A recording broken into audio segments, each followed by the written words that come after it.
So, like your brothers and sisters, shalom, shalom, shalom, shalom, y'all. Trying to get this damn curtain right, or the blinds right, because that sun. Shalom,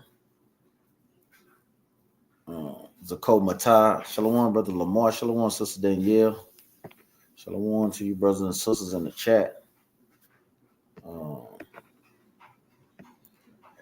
Shalom, Brick Yah Israelite. Shalom, brother Jonathan, how you doing? How you doing, man? I had forgot to call you the other day too to hear you, after you had text me. Try to give you a call after the class. Lord's will, hope brothers and sisters had a great Sabbath yesterday. Try to feed off of that same spirit. Captain Yard had a great class yesterday, and we said just want to kind of feed off of that same spirit. Y'all know. First off, giving all honor and praises to the Most High and to His Son Yahweh Shah, Captain Benaniah, with the battle axes of the Most High, coming to you with another Sabbath Smoke Q&A titled Mother's Day Rebuke Edition. So, y'all know what today is. I know, Bruce really forgot. We so detached from this world that we actually forgot, even just thinking about it at camp.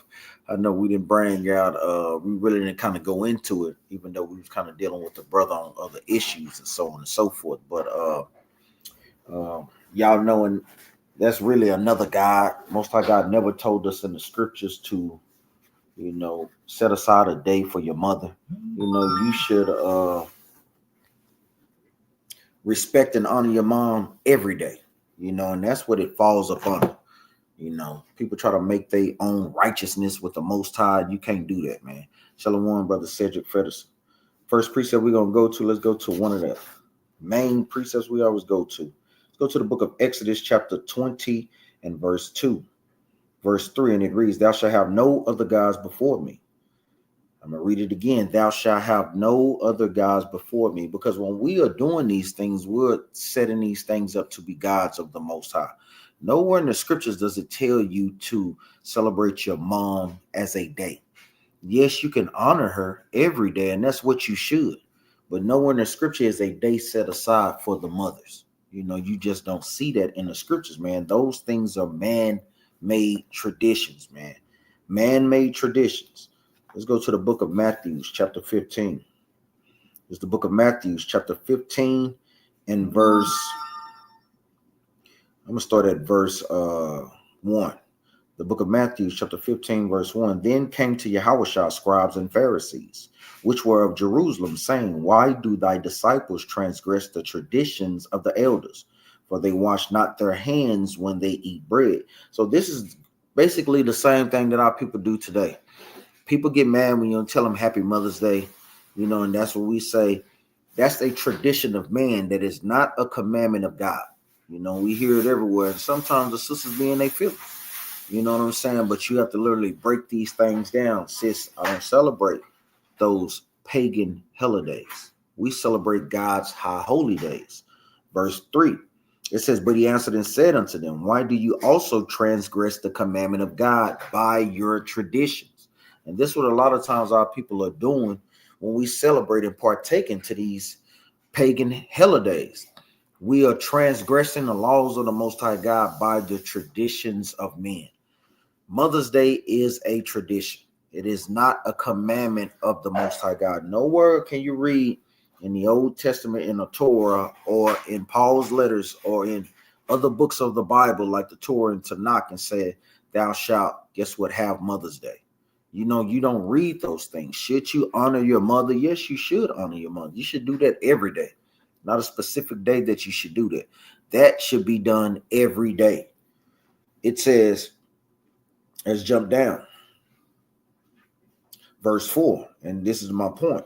For God commanded, saying, honor thy father and mother, and he that curseth father or mother, let him die the death. So even Christ went into these things. He said, yes, honor thy father and thy mother. That's one of the big 10. And that's something that you should do, brothers and sisters. You should honor your parents, man, because guess what? The Bible commands us to.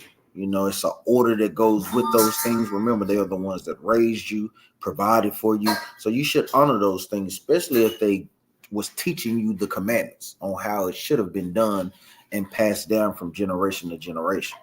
You know, like sister, she said, I've told people, I know I don't celebrate none of this word. And they say that for God been telling them for 2 years since I've been the truth. And a lot of times since it be like that, you have to keep telling them for 3 or 4 more years until they finally kind of get the hint. You know, Shalom, King James of Judah, Shalom. And this is something that we have to do as a righteous rehearsal, man, because nowhere do we see these things in her. Let me jump down. Verse 8. And it reads, this people draw nigh unto me with their mouth and honor me with their lips, but their heart is far from me. But in vain do they worship me, teaching for doctrines the commandments of men. And that's how people worship the Most High, in vain. Because we'll tell a Christian that, guess what, Mother's Day is not in the Bible. And guess what? You have to fight Big Mama, man. You have to fight Aunt Betty, man. Because guess what? They're doing those things by vain. They're just seeking extra attention. And guess what? That they're looking for. And that's just vainglory. You know, we have to be honest with those things, man. And a lot of times it's just because brothers and sisters have just been programmed to do these things over periods of time. You know, we are products of habits. But a lot of times, hey, we got to come up out of those bad habits, man, and come back to the laws of the Most High. You know, and it's just that simple. Let's go to the book of Romans. Let's go to the book of Romans. Because that's what our people do. They try to establish their own righteousness. This is the book of Romans, chapter 10 and verse 5. No, I'm going to start up at verse 3. This is the book of Romans, chapter 10 and verse 3, and it reads, for they being ignorant of God's righteousness and going about to establish their own righteousness, have not submitted themselves unto the righteousness of God. And that's what they do when they celebrate Mother's Day. They are setting up their own righteousness. And guess what? And is negating the God's righteousness. I'm going to read that again, verse 3 from the top. The book of Romans, chapter 10 and verse 3. And it reads, for they being ignorant of God's righteousness, meaning our people are ignorant to God's laws, to guess what? Passover, to what we got coming up, the Feast of Pentecost, to the new moons that we got coming up. Our people are ignorant of these things. It says, and going about to establish their own righteousness. And that's what Esau has done when they brought our people over here in slavery. They had went about and set up their own righteousness. That's why we do these things, like we say with the St. Patrick's Day. You know, knowing damn well ain't no black leprechauns out there, man. Come on, man. We got to stop the games. Knowing, guess what? Christmas was never a part of our traditions. You know, think about these things, man. Our moms and dads work hard all week, and they thinking some fat white man is giving them Christmas presents. You know, that's blasphemy and madness, man. Teaching our children subconsciously to do what? Seek and to be subservient to them, man, on a microscopic level, man. That thing is heavy, man. Verse 3 again from the top. For they being ignorant of God's righteousness and going about to establish their own righteousness, have not submitted themselves unto the righteousness of God. And that's what we don't do. We don't submit ourselves unto the righteousness of the Most High. The righteousness of the Most High is keeping his laws, statutes, and commandments according to Deuteronomy 6 and 25. That's what righteousness is. Zakob Matai said, I was wondering if anyone knew where Moses is, since when I joined the lives, he was usually here. No, he had been here. He'll probably click on in a minute. I know he was in class yesterday, so he'll probably be up on here. Just give him a second. Yeah, I could probably be up on here. But and this is what our people do. We want to set up our own. Let me jump down to verse 5. And it reads, for Moses described the righteousness, which is of the law. Moses described what righteousness is, and it's of the law. Honor your father and your mother, yes. But it's not a specific day that the Most High God set aside for those things. He told us, thou shalt not kill, thou shalt not steal, thou shalt not have no other gods before me. Shalom, shalom, brother Abraham. How you doing? Thou shalt have no other gods before me. This is of the law, and this is what Moses is writing about. Verse 5 from the top. For Moses describeth the righteousness which is of the law, that the man which doeth those things shall live by them. Nowhere in the scriptures do we say that the Most High God ordained Mother's Day. We just don't see that in the scriptures, brothers and sisters, man. You know, but our people do what? Transgress the laws of the Most High by man's traditions, and they live by those things, man. Let's go to the book of Sirach, chapter 33, one of the classics. Book of Sirach, chapter 33, and verse 7. Yeah, like I put up in Leviticus chapter 20 and verse 23, one of the classics. That's Romans chapter 10, verse 3 and 5. Shalom, shalom, shalom, sis. Janai Barbie Jones. How you doing, sis? What you feel confused about, sis? What you get put out of church today for, sis? You shouldn't even been up in church today. You shouldn't have been there, because remember, sis, according to the Bible, that is not God's high holy day. That's not God's high holy day, sis. So you shouldn't have been up in there anyway, sis. God's high holy day is Friday sundown to Saturday sundown, the 7th day of the week, sis, according to Exodus chapter 20 and verse 8. Shouldn't have been up in there, sis. I'm just going to tell you plainly. This is the book of Sirach, chapter 33 and verse 7. And it reads, why doth one day excel another, when that's all the light of every day, and the year is of the sun? So remember, the sun touches every day of the year. And this is what our forefather Sirach is going into on a deeper level. It says, by the knowledge of the Lord they were distinguished. So the Most High God made high days and ordinary days. The Most High God's laws, meaning the laws of the Most High, which was described by Moses, like how we just read in the book of Romans chapter 10 verse 5. That tells you if that day is to be celebrated or not. You cannot go by the traditions of men to determine what you can and cannot celebrate. Because a lot of times our people think that these things are harmless, but these things put spirits on people, man. That's why it's a spirit that's put up in there when a husband is not bringing flowers or not taking a wife out or giving her what she wants on that day. It's a spirit behind those things, man. And a lot of times our people don't even know that they're playing with fire when they do those things, man.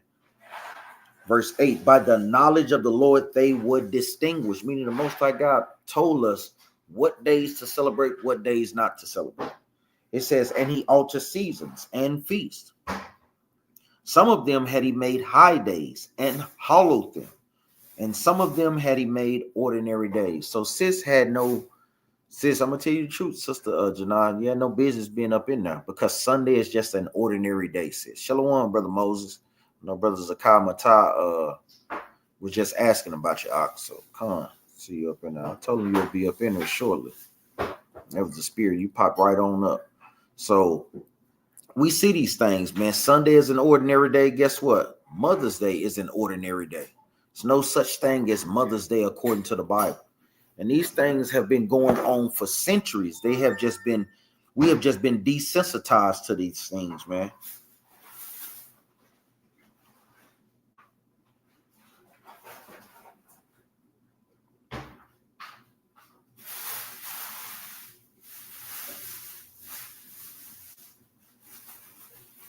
Let's go to the book of Jeremiah 44 and verse 17.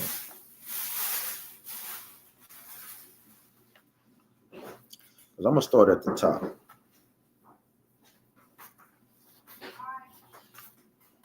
Sound like a kid. Sorry, 1 minute.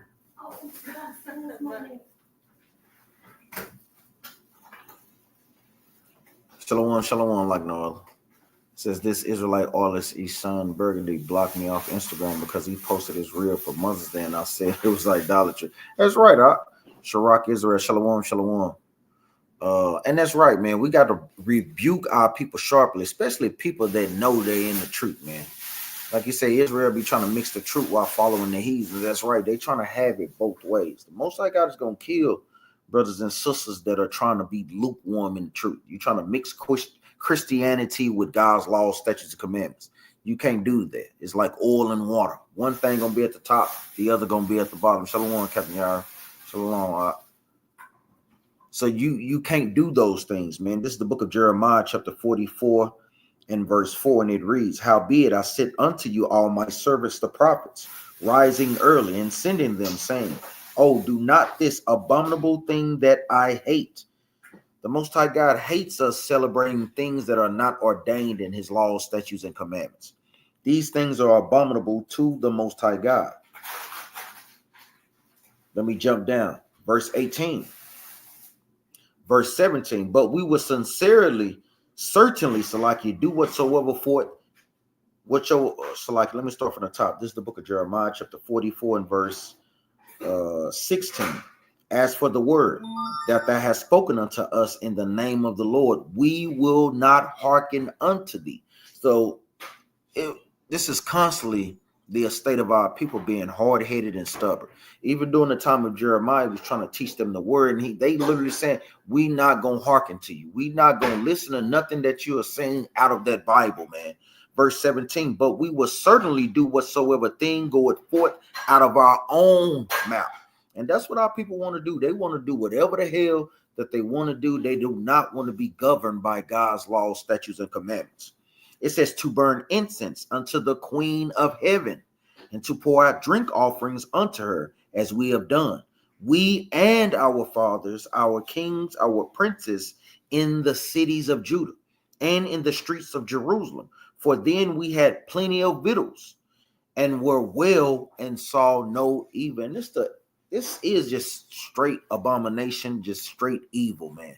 A lot of times our people think that they're getting blessed by celebrating these wicked holidays, man. Remember, it's no new thing under the sun. Our people was doing those things back then. Guess what? They doing it now. Burning incense to the Queen of Heaven is saying the same thing as Mother's Day. It's just using a different word, man, so it doesn't look that bad. It doesn't look that bad. It's desensitized. Abraham said that's kind of saying the women is letting their kids pass through the fire by letting them bring gifts today, huh? Yeah, that's exactly what it is, because remember, it's not physically, but it's spiritually, and the thing is that keeps perpetuating that lie, and that lie is never, guess what, abolished, so that's exactly what it's doing, man, because guess what, they even did those things constantly.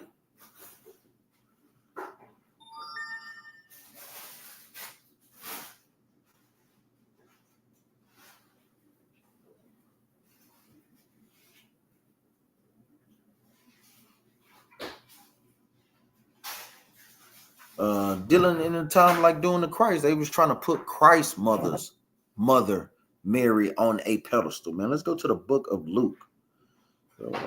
Let's go to the book of Luke.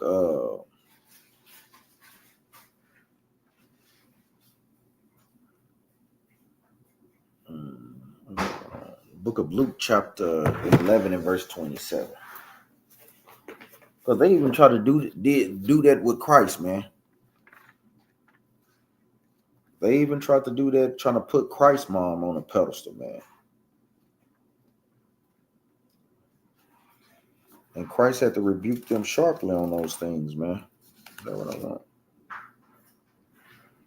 Luke 11 and verse 27.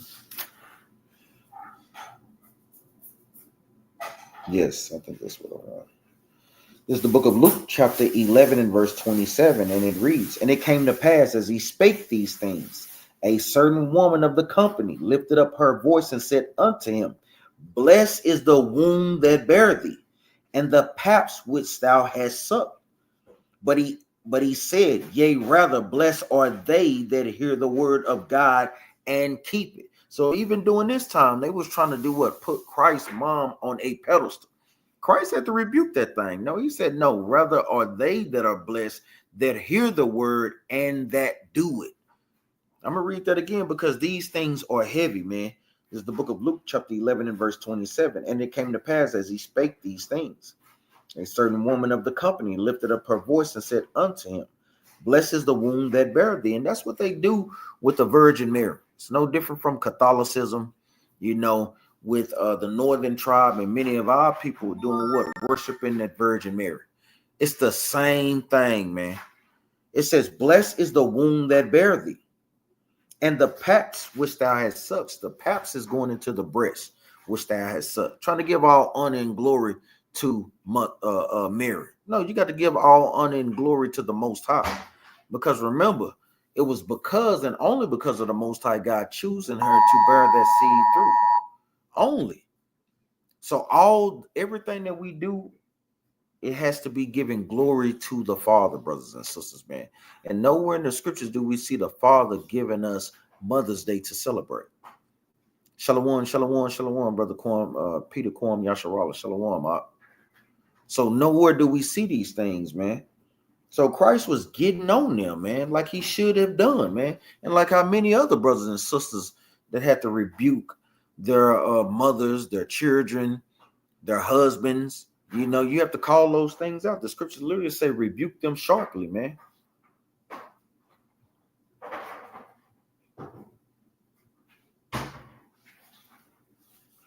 So like your brothers and sisters. We have to rebuke them sharply, man.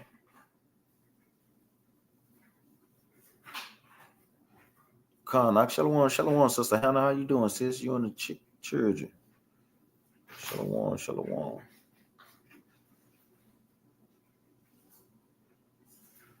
No,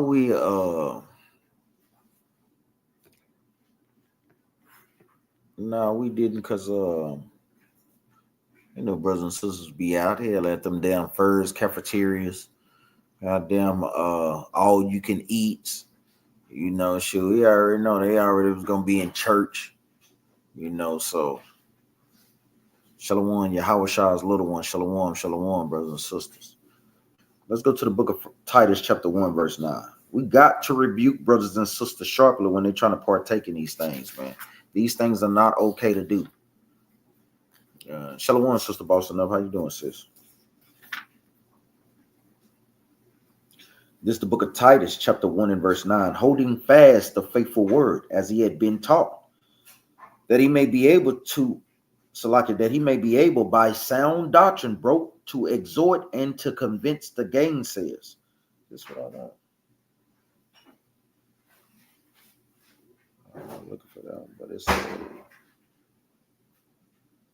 good precept. So like your brothers and sisters. 1 and 13. Let me jump down to verse 13. It says, this witness is true.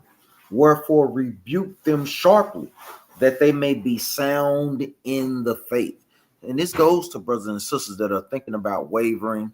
You're thinking about going to church on Sunday.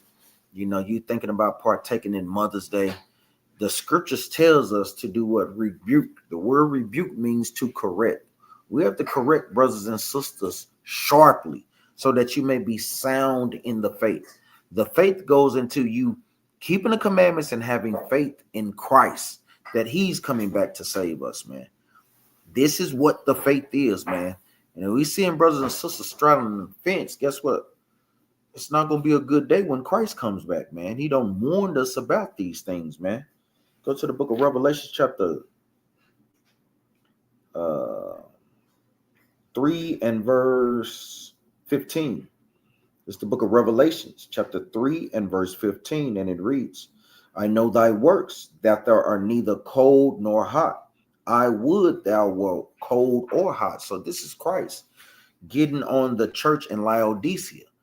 Because guess what? You had certain members trying to do what? Straddle the fence.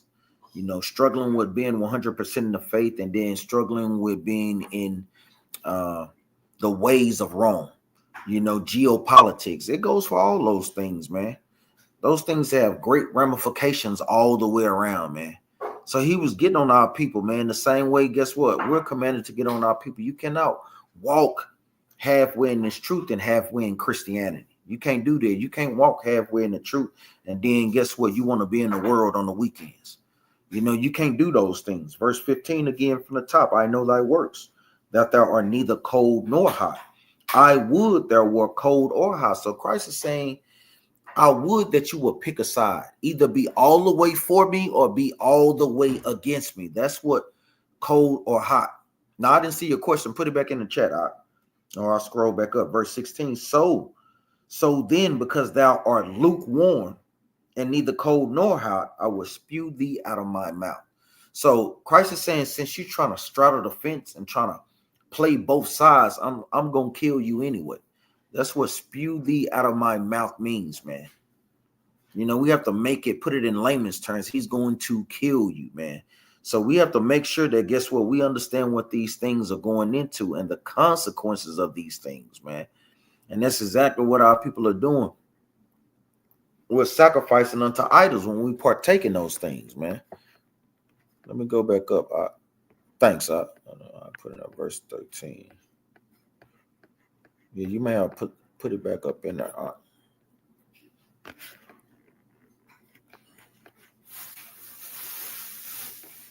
That's right. King James of Judah, Acts chapter 7 and verse 48. It says, okay, say, what is your take on someone saying not to eat Dave's hot chicken since it's a halal and you will be eating food sacrificed to idols? Someone argued that the same can be said with kosher food. So yeah, you do have to be careful about those things. Paul went over those things though in the book of 1 Corinthians. Paul went over those things and he explained those things, because an idol is nothing. You know, they are no real gods. And the thing is, we don't know what people are doing with none of this food. So if you deliberately do see people doing something to the food, yeah, I wouldn't eat that food. You know, just plain as that, we ain't finna play no games with that, man. Because guess what? It's spirits and foods as well. That's like the same thing when he cast off those demons and they ran into that pig. So yeah, if you seeing them do that for sure, yeah, just don't even partake in it out. But remember, an idol is nothing. Let's go to the book of 1 Corinthians. But Christ told us, you know, not to eat food sacrificed unto idols. You know, that's coming from the king. This is what I want. No, 1 Corinthians chapter 8. I think that's what I want.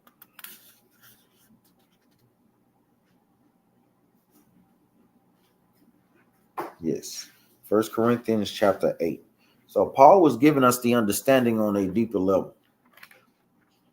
1 Corinthians chapter 8. So if you see him doing that, brother, then no. But the thing is, a lot of times we don't see these things, so we don't know what's going on with that food. You know. But I understand like certain things like with the kosher food or whatnot. You know. But let's see what Paul said. 1 Corinthians chapter 8.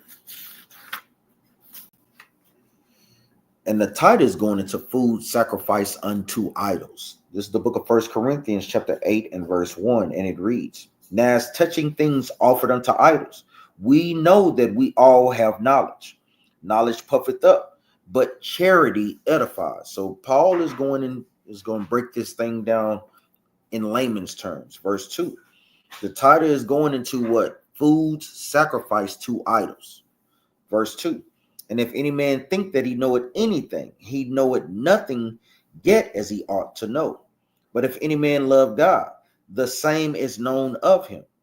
As concerning therefore the eating of those things that are offered in sacrifice unto idols, we know that an idol is nothing in the world, and that there is none other God but one. So Paul is letting us know that these idols are no gods.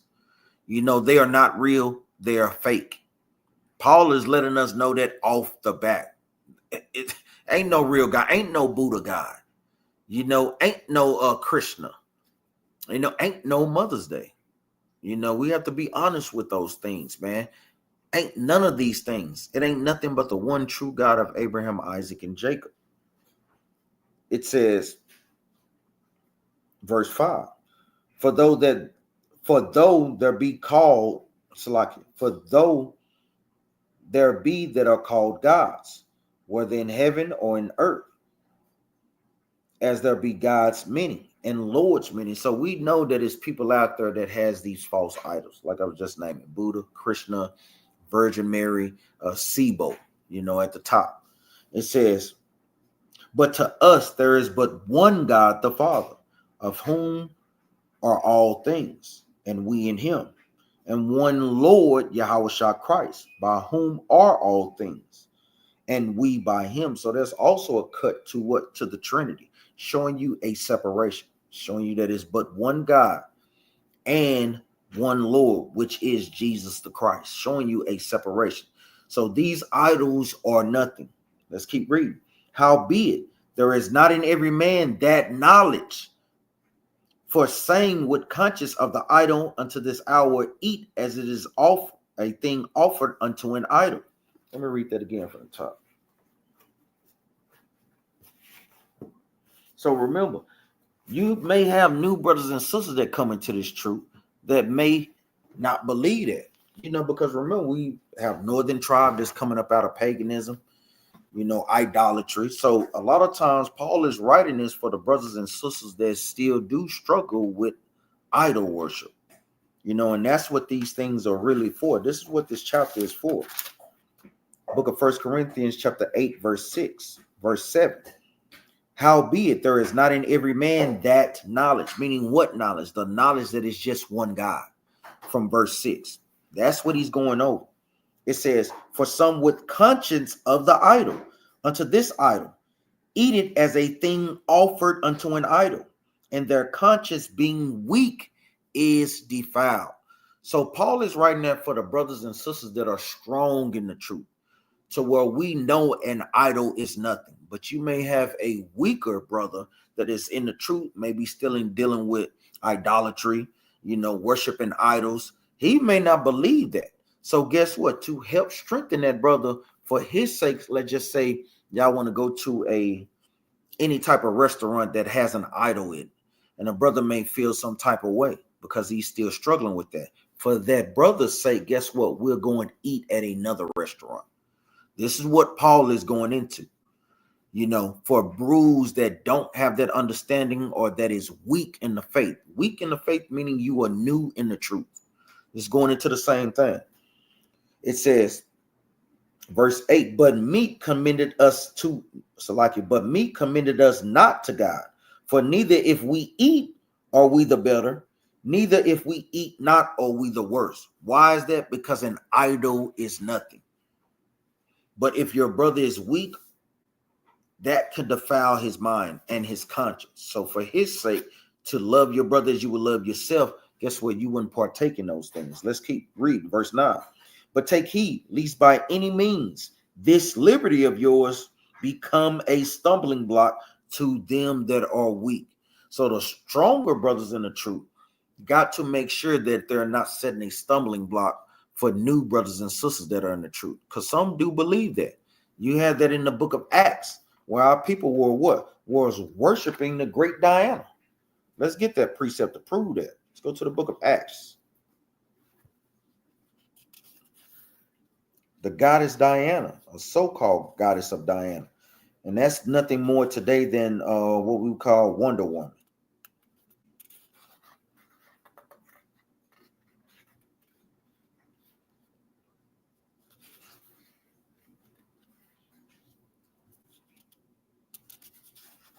Lucky, I want Acts chapter 19. So lucky brother says I gotta go. Give me Acts chapter 19 and verse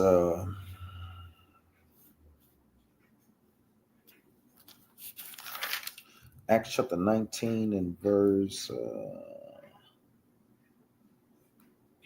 20. Start at verse 26.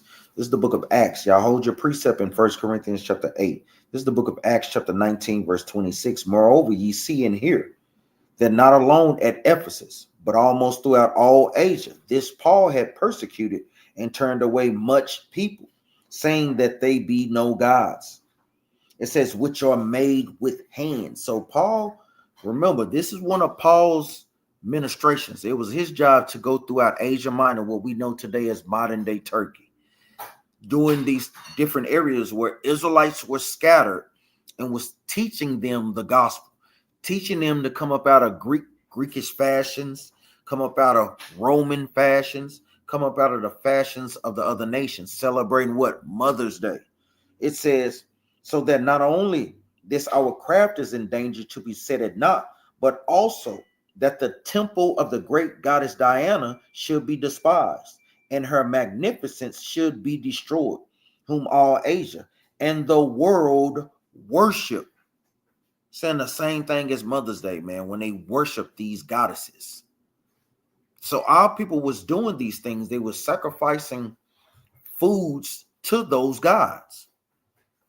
So if you had a weak brother in that truth, guess what? He would look at that thing as still an idol, like it has some type of power. Let's go back to the book of 1 Corinthians. The book of 1 Corinthians, thanks, Al. The book of 1 Corinthians chapter 8 and verse 9 again from the top. The book of 1 Corinthians chapter 8 verse 9. But take heed, lest by any means this liberty of yours become a stumbling block to them that are weak. For if any man see thee, which has knowledge, meaning a man that is keeping the commandments, sit at meat in the idol's temple, shall not the conscience of him which is weak be emboldened to eat those things which are offered to idols? So let's just say you strong brother in truth, you go in there, you just getting something to eat. You don't give a damn about those idols because you done been strengthened in this walk. You know that those idols are nothing. But let's say a new brother come into the truth and he see you eating those things. Like, brother, what you doing in here, man? You know, this is, hey, man, you know, this is idolatry. You know, you would leave that thing for that brother's sake. Okay, brother, let me talk to you. And you will try to do what? Strengthen that brother in the faith. Build that brother up. Strengthen him to, guess what? To teach him that, guess what? Those things are nothing. But for your sakes, guess what? We could go and eat somewhere else.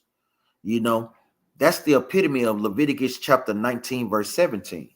I'm saying Acts chapter 14, verse 11 too. Let's get there right quick.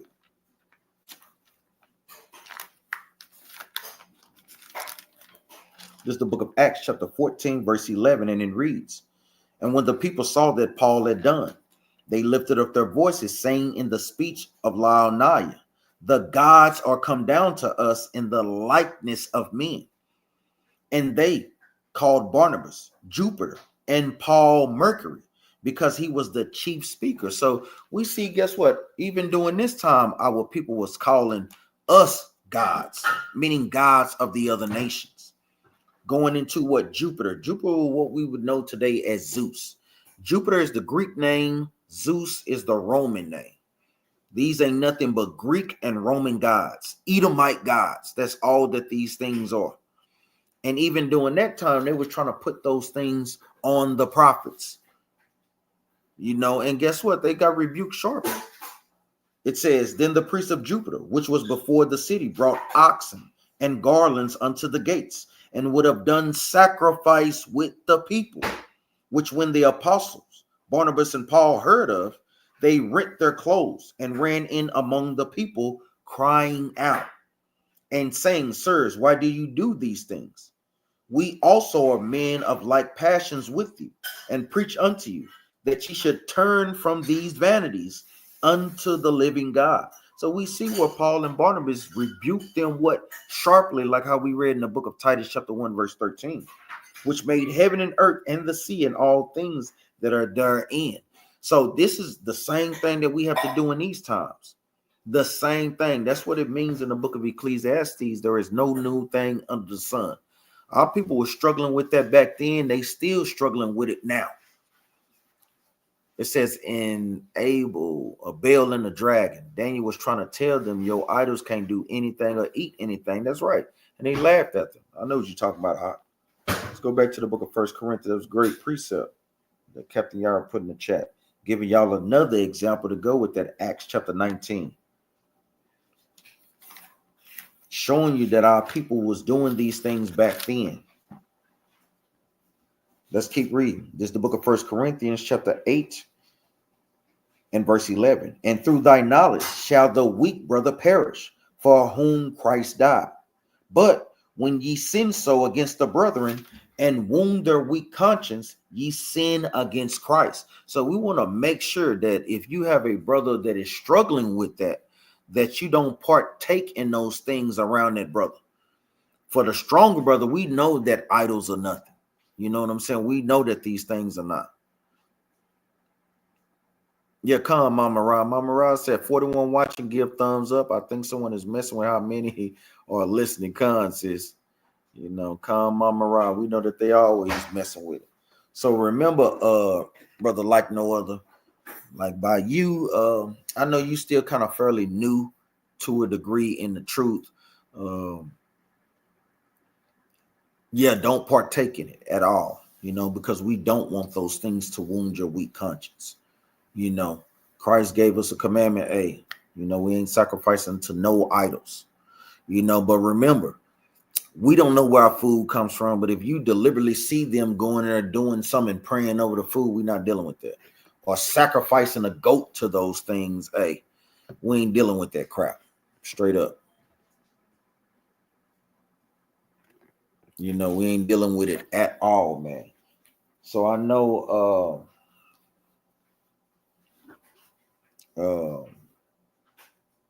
like Soldier Abraham put up in the chat, if brothers and sisters hadn't read the Baal and the Dragon, that's a great read. Going into how Daniel, using his wisdom, you know, was cutting up the Babylonians, showing you that their God is nothing, you know.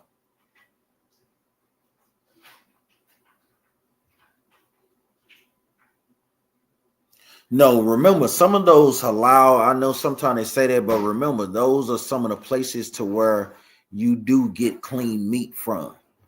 You know what I'm saying? So we're not saying that. Remember, it goes into that. What are we just bringing out? If brothers is new in the truth, if you see them doing that, no, you know. But remember, an idol is nothing. You know exactly. Clean meat, come. You know, an idol is nothing. An idol is nothing. There is no such thing as idols. You know, remember, it's just a yeah, even you have to be careful about that as well. You know what I'm saying? But remember, we really don't truly know about none of this damn meat. They could just be saying it about the regular meat in the damn grocery store, because we know that so-called small hats own all these things. We're just gonna be honest. You know what I'm saying? So even now, I know they passing laws to where they had to label it kosher. You don't know what these people are doing. You know what I'm saying? We really just don't know. And idol is nothing. That's right. You know, long as it's not unclean food, brothers and sisters, man. Because remember, the Most High God said that we was going to eat our defiled food amongst the Gentiles. Meaning we don't know how they really preparing the food. We just don't, brothers and sisters. We have to be honest with that.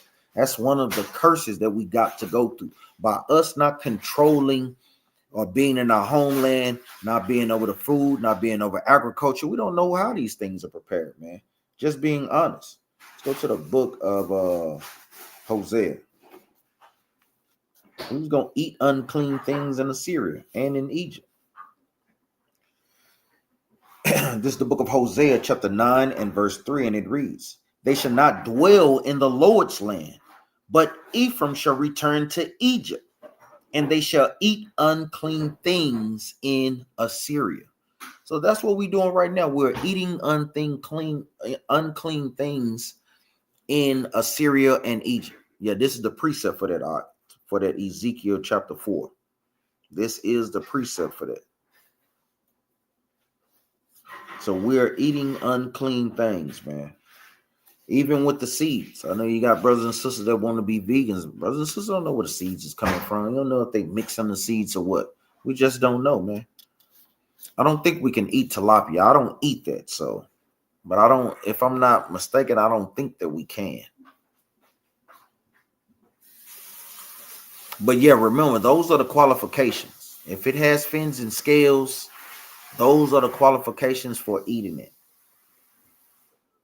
But I have also heard that about tilapia, by it being man-made.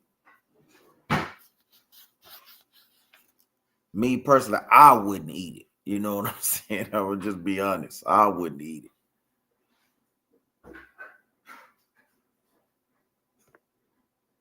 What you mean you don't think who global? Oh, you talking about Dave's Hot Chicken? Yeah, I never heard. I think I kind of heard that on YouTube or something, but I never really kind of got into it.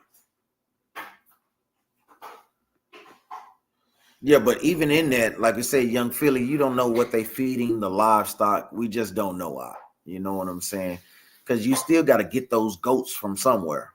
You know what I'm saying? You have to start somewhere. So that's just a part of being in captivity.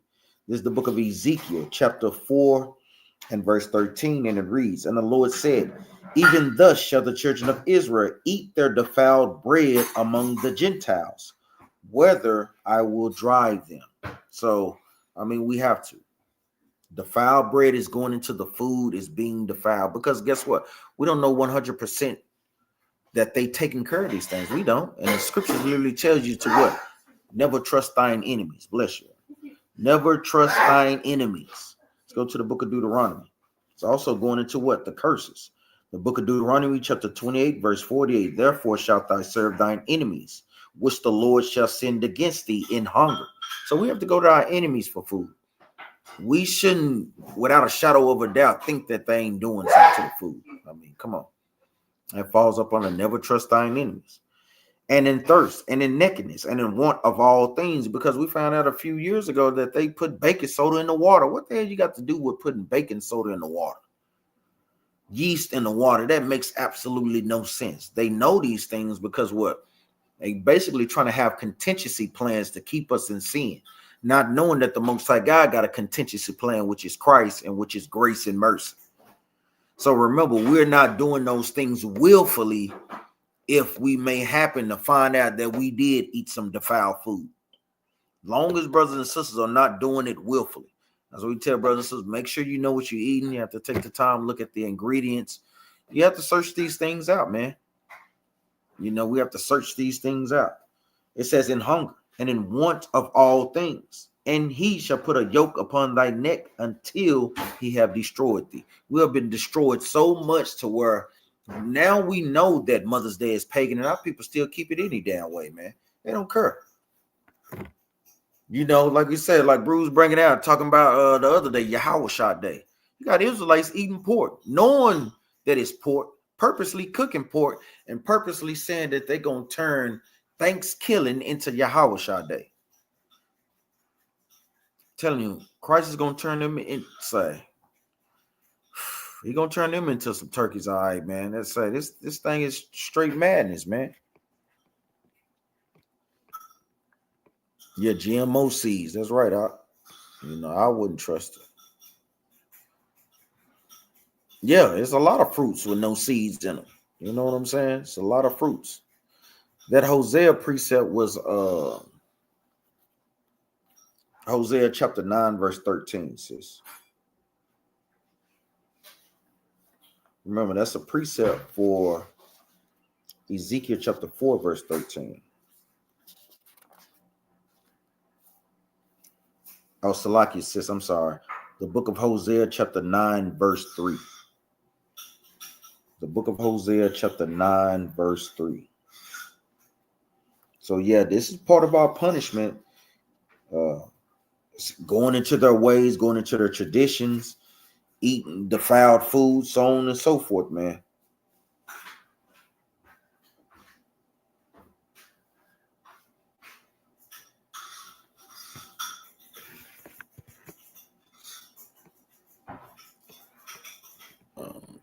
Yeah, I know my wife just saying we had some red snapper.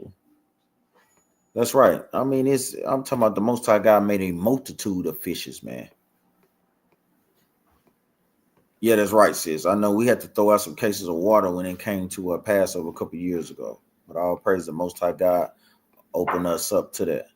Like Captain Yara said, need to just drink spring water. Or Zalka is the best. Spring water only. Just come my rib and I be in the grocery store looking at the labels. I know the heathen be looking at us like we crazy. Now they know what's going on. They know what's going on. Like I said, who changed the truth of Yahweh into a lie? Damn. Yeah, but hey, it is what it is. That's why brothers got to pray over the food. Pray that the food that the Most High God had, that food pass through us with no problems, man, and come out through the drop.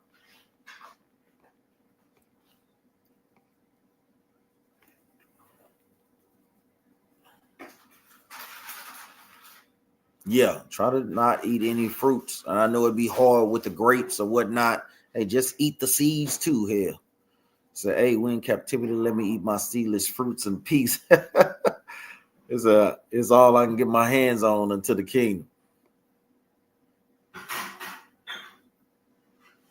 Now that I don't know. I think you can. I mean, there's nothing wrong with bagels, but I don't eat cream cheese. So you have to search those things out. I can only tell you about the things that I eat. So I don't know about cream cheese, but I think it is lawful, if I'm not mistaken.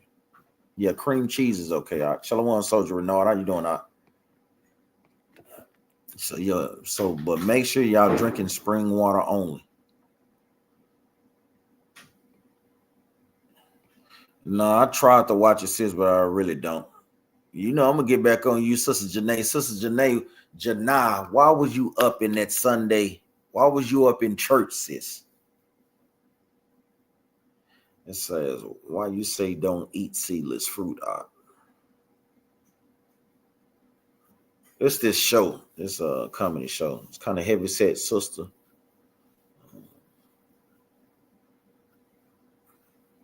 Yeah, I don't drink no. It's nothing wrong with alkaline water, but spring water is better than alkaline water. It's better than spring water is the best water. I know a brother was just doing a show on it, a brother from Haiti, if I'm not mistaken, or Jamaica. He was kind of going into that. He was saying you just kind of drink alkaline water uh, with extra additives or something, but that still makes no sense to me. Just drink. I would just prefer you just to drink spring water. Not saying that you can't drink alkaline water, but I think spring water is to be more nourishing to the body. He was just talking about that. Sis, you know we ain't leaving that thing, sis. Sister Janai, why was you up in church if you know about this truth, sis? Because you do know. You know about these things. You done been in these classes. Shalom, shalom, Brother Don Israel. Shalom, Barakathon. You know about that, man. That's why I brought out the book of Sirach, chapter 33, going to the book of Exodus, chapter 20 and verse 8. The seventh day is the Sabbath day, sis. Sunday is the first day of the week. Saturday is the seventh day. So you should be gathering and fellowshipping with your people that keep the commandments. Israelites, sis. Plain as day, Israelites.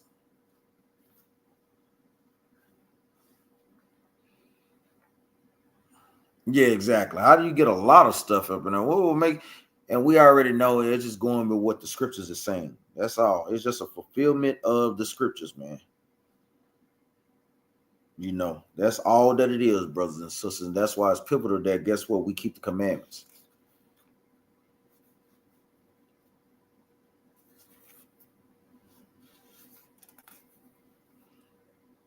Let's pull it up right quick. Akazaz Young Philly is asking where is Mount Sinai located? Mount Sinai is located in, say, the borders between Saudi Arabia and Egypt, if I'm not mistaken. Let's pull it up.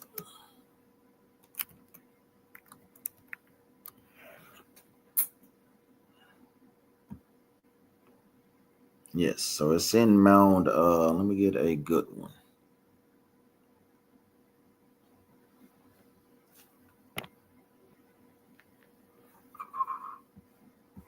Let me get a good map for you.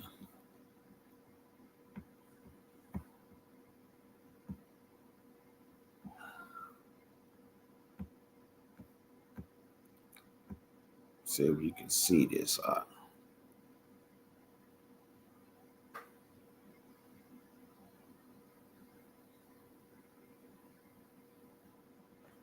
I don't know because so you see it's in. Let me try to go back. I don't know if you can see it good. So you can see it's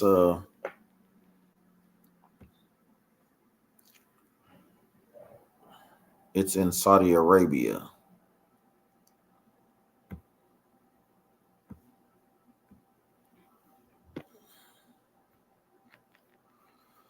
So it's in between.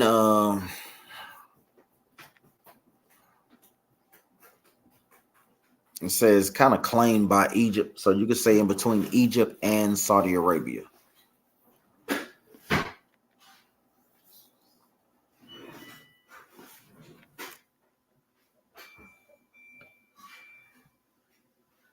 Oh, brothers and sisters, see that. Let me try to get another one. Can you see that up?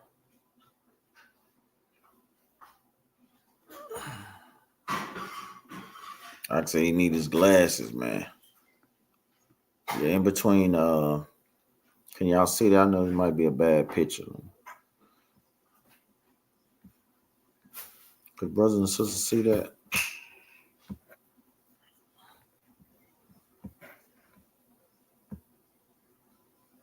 Try to see if we can get another good one.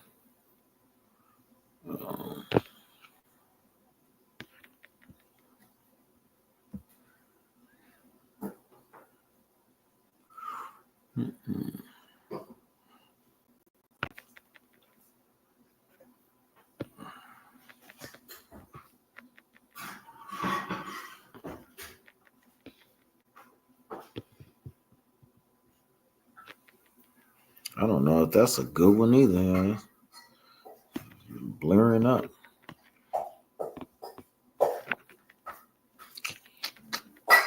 Yeah, I don't use this terrible.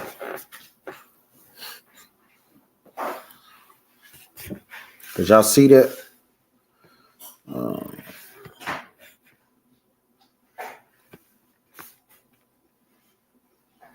Shalom, shalom. How's our brother Daniel? Sister Mary Houston. How our brother doing, sis? Oh, y'all can see it. Anytime my brother just need, Brother Lamar, you need your glasses out. No, Captain Yara said he could see it, man. Shalom, Brother Kevin Williams. How you doing, out? Yeah, according to the scriptures, the fruits, it tells you in the book of Genesis, they should bear seed. You know, so yes. What was you saying, Sister Janah? Thank you. I know King James of Judah says I grow most of my own mandarin and navel oranges, Meyer lemons. I ain't never heard navel oranges. I know my wife be into a lot of that stuff. Now he was saying navel oranges, so I don't. Yeah. Oh, okay, all praise. I know my wife be into trying to make sure that we do eat healthy. So shalom, Brother Fred in the building. Shalom, shalom, Sister Monique. All praises. We making sure yes, turkey is lawful. Turkey is lawful. Remember, in the book of Leviticus, chapter 11 and verse 7 gives us the things that we can and can't eat. So turkeys falls up under the galley form birds, like chicken, turkey, birds that we can eat, galley forms. Yes, you can eat buffalo. Mm-hmm. Yeah, buffalo is lawful too, long as that it has hooves, it divide the hooves and it chew the cud up. Those are the qualifications for eating meat. This is the book of Leviticus. This is the book of Leviticus, chapter 11 and verse 7. And the swine, though he divide the hoof and be cloven-footed, yet he cheweth not the cud. He is unclean to you. So in order for us to eat meat, no, duck is not lawful. It falls up under the swine. Quail is lawful as well. That's right. So no duck. Duck, swans, it kind of fall up on the water birds. So yeah, webbed feet. So yes, it has to chew the cud and it has to divide the hoof. So the buffalo is lawful to eat. Buffalo is good too as well. That's some good meat. I know one Passover we had that. It says did Isaac circumcise Edom since he knew the law about that? I'm pretty sure he did. More than likely. More than likely he did circumcise Edom. Yeah, camel as well. I know Rezatok asked us about that few years ago, Soldier Rezatok. So yeah.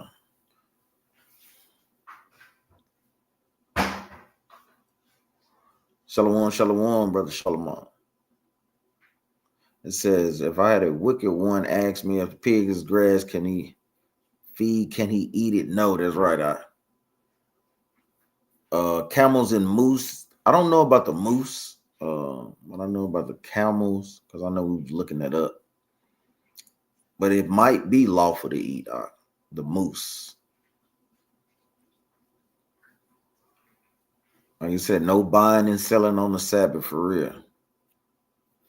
Yeah, long as remember those are the qualifications. Long as it eat, I didn't think that we could, but I know we looked into it and it said that it chews the cud. It chews the cud.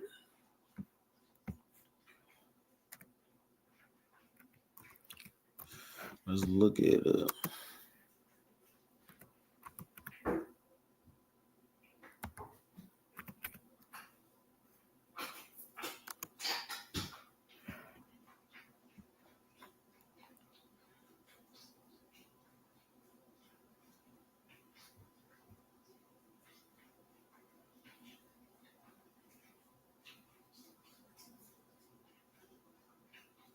we saw that one time. Now saying that it don't though.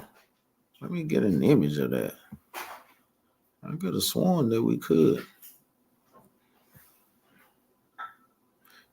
Yeah, we have to retrace it. It ain't like we eat no damn camels any damn way. Yeah, you'll eat a camel. Hold on real quick, brothers and sisters. Yeah, so what was I finna say? So we see on here, brothers and sisters, it says, yes, camels do chew the cud. Yes, camels do chew the cud, but hold up. It says, but they are not considered kosher because they do not have cloven hooves. So no, according to this, they are not lawful to eat. And we thought that they did have the split hooves. I thought that they did, but it says that they chew the cud, but they don't have split hooves. So no, camels is not lawful. We have to tell Razatok that, man. Have to tell yeah, I ain't trying no damn camel either, sis. I don't give a damn. Yeah, just keep it. Mama Rod said, just keep it simple, man. Y'all trying to eat camels.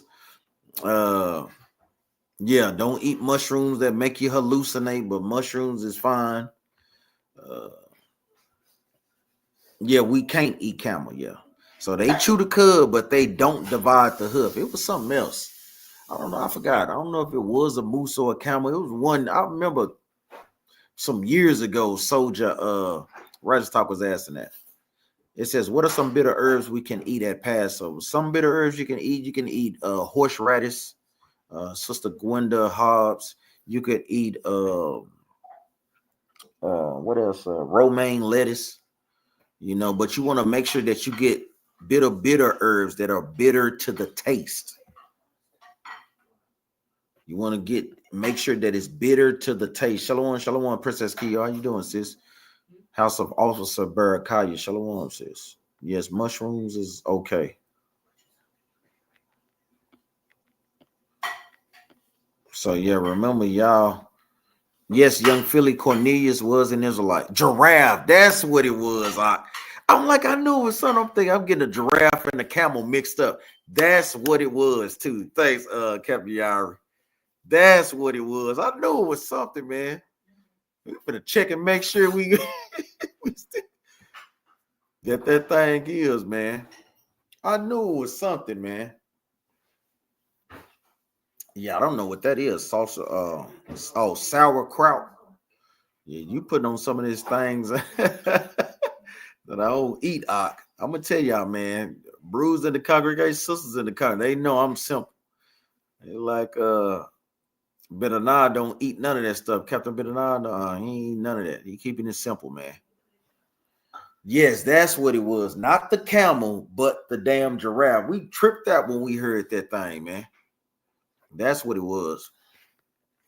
It says, I'm lost on these laws. What is permitted on the Sabbath if we can buy or not sell dry. So remember, on the Sabbath, all you have to do is go through, he's telling us what we can and can't do. So on the Sabbath day, we cannot buy or sell, Brother Kevin. That's why it's called a preparation day, meaning you prepare the day before for what you're going to eat, or basically what we call it today, leftovers. Brother Kevin, that's all that it is leftovers. Let's go to the book of Matthew, chapter 27. It's basically called leftovers. This is the book of Matthew, chapter 27 and verse 62, and it reads, "Now the next day that followed the day of preparation, the chief priests and the Pharisees came together unto Pilate." So the preparation day is the day before the Sabbath. Let's get another precept. Let's go to the book of Mark, chapter 14, verse 42. No, Bruce just bringing this out in Count 1-on-1 last week.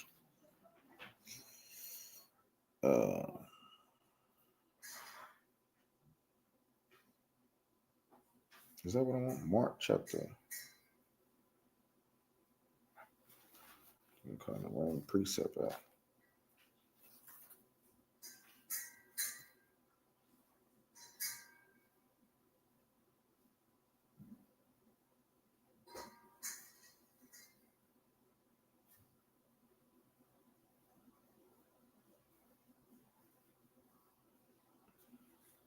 No, that's not what I want. Must have wrote down the wrong precept.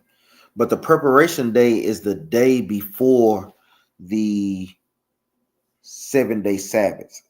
Let's see. Okay. No, I wrote it down wrong. It's Mark chapter 15, verse 42. That's what I did wrong. This is the book of Mark chapter 15, verse 42. And now when the even was come, because it was the preparation, that is the day before the Sabbath. So the day before the Sabbath, Brother Kevin, is the day that you prepare your food for the Sabbath. So you don't cook. So you can prepare a salad. You can eat sandwiches. You know, there's plenty of things that you can eat for leftovers for the Sabbath day. You know, make sure that you get something to eat that before Friday sundown, you know, and save those things for leftovers. So it's no buying, it's no selling, it's no cooking, and you're commanded to congregate, and no working on the Sabbath day. Yeah, the giraffe is wild. I can't even lie. That is wild. I don't think I ain't eating no damn. Thanks, Soldier Renard. I was on it. I ain't eating no damn camel either. I mean, no damn giraffe. I was saying, what the hell is Esau even shoot giraffes for, man? That thing is crazy. Yeah, con, not so.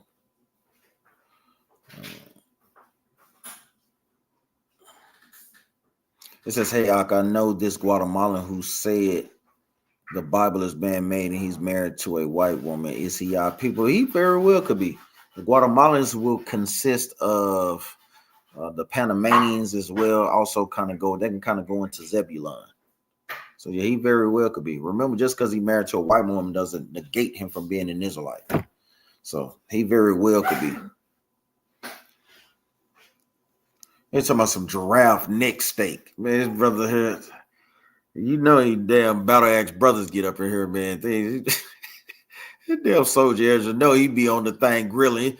You just imagine you putting a damn long giraffe neck on the grill. You have to use both of the grills for that thing, man. That's crazy. I ain't eating it. That's the day I ain't eating it that day.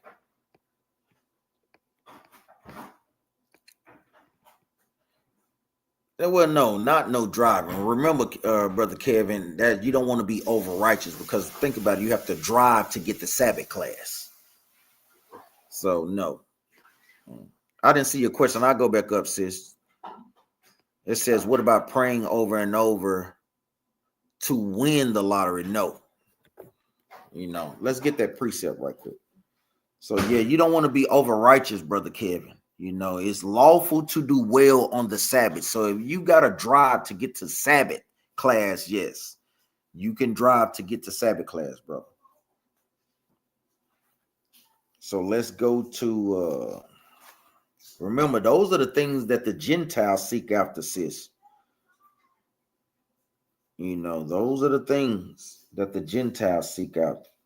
Well, no, I don't think she's trolling. That's a genuine answer. You know what I'm saying? You pray that the Most High God can give you financial stability. But remember, man, the Most High God knows that we have need of these things before we even ask. Let's go to the book of Matthew, chapter 6. Forgive me, I have to flip through 3 different Bibles, man. That's how we Israelites do. Matthew chapter 6. I'll go straight to the point. Matthew chapter 6 and verse.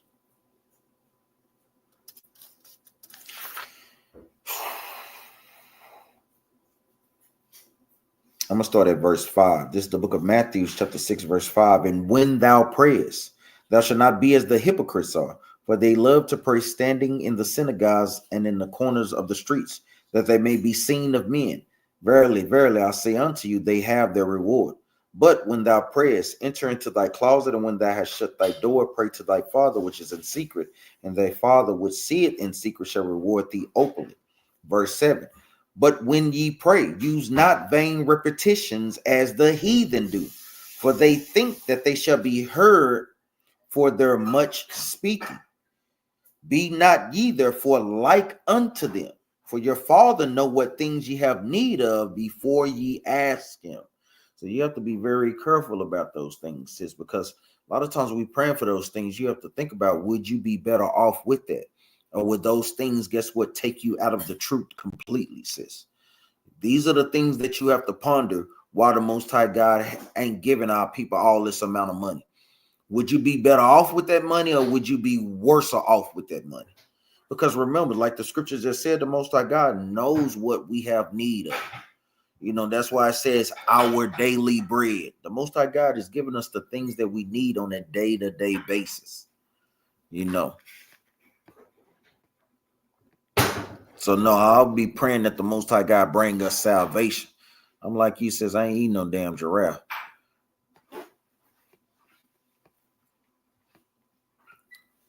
Man, got brothers and sisters, and put the giraffe spirit in the chat, man. Brothers.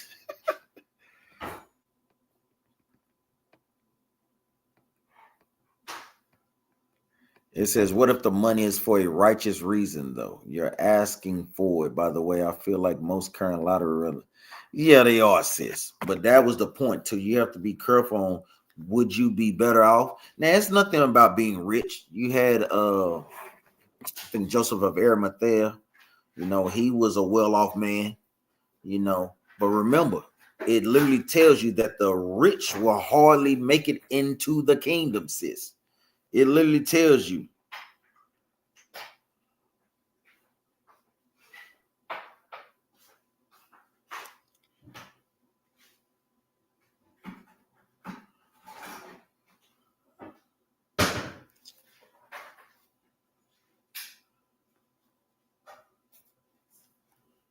I mean, they hardly gonna make it. Let's go to the book of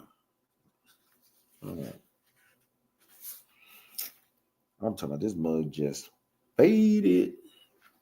Matthew's chapter 23. This is the book of Matthew, chapter 19, verse 23. Then said Yahushua unto his disciples, verily I say unto you, that a rich man shall hardly enter into the kingdom of heaven. And again, I say unto you, he's given us another one. It is easier for a camel to go through the eye of the needle. The eye of a needle was a place between 2 pillars where it was so thin for that camel to go through. Remember, they had luggages, they had supplies on the back of these things.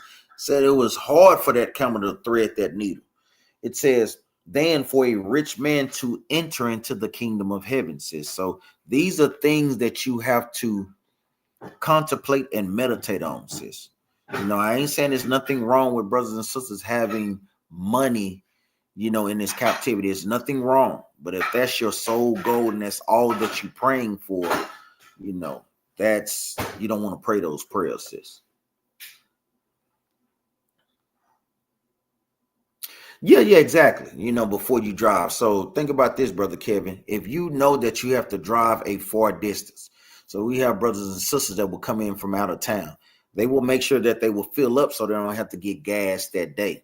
And remember that, and if they might, because we go out to camp, that still falls up under is what is lawful to do well. You're not sinning willfully because you need gas, because if you don't put gas in your car, you're going to be stranded, So remember, that's why we have grace, and that also applies up under that law. It is lawful to do well on the Sabbath.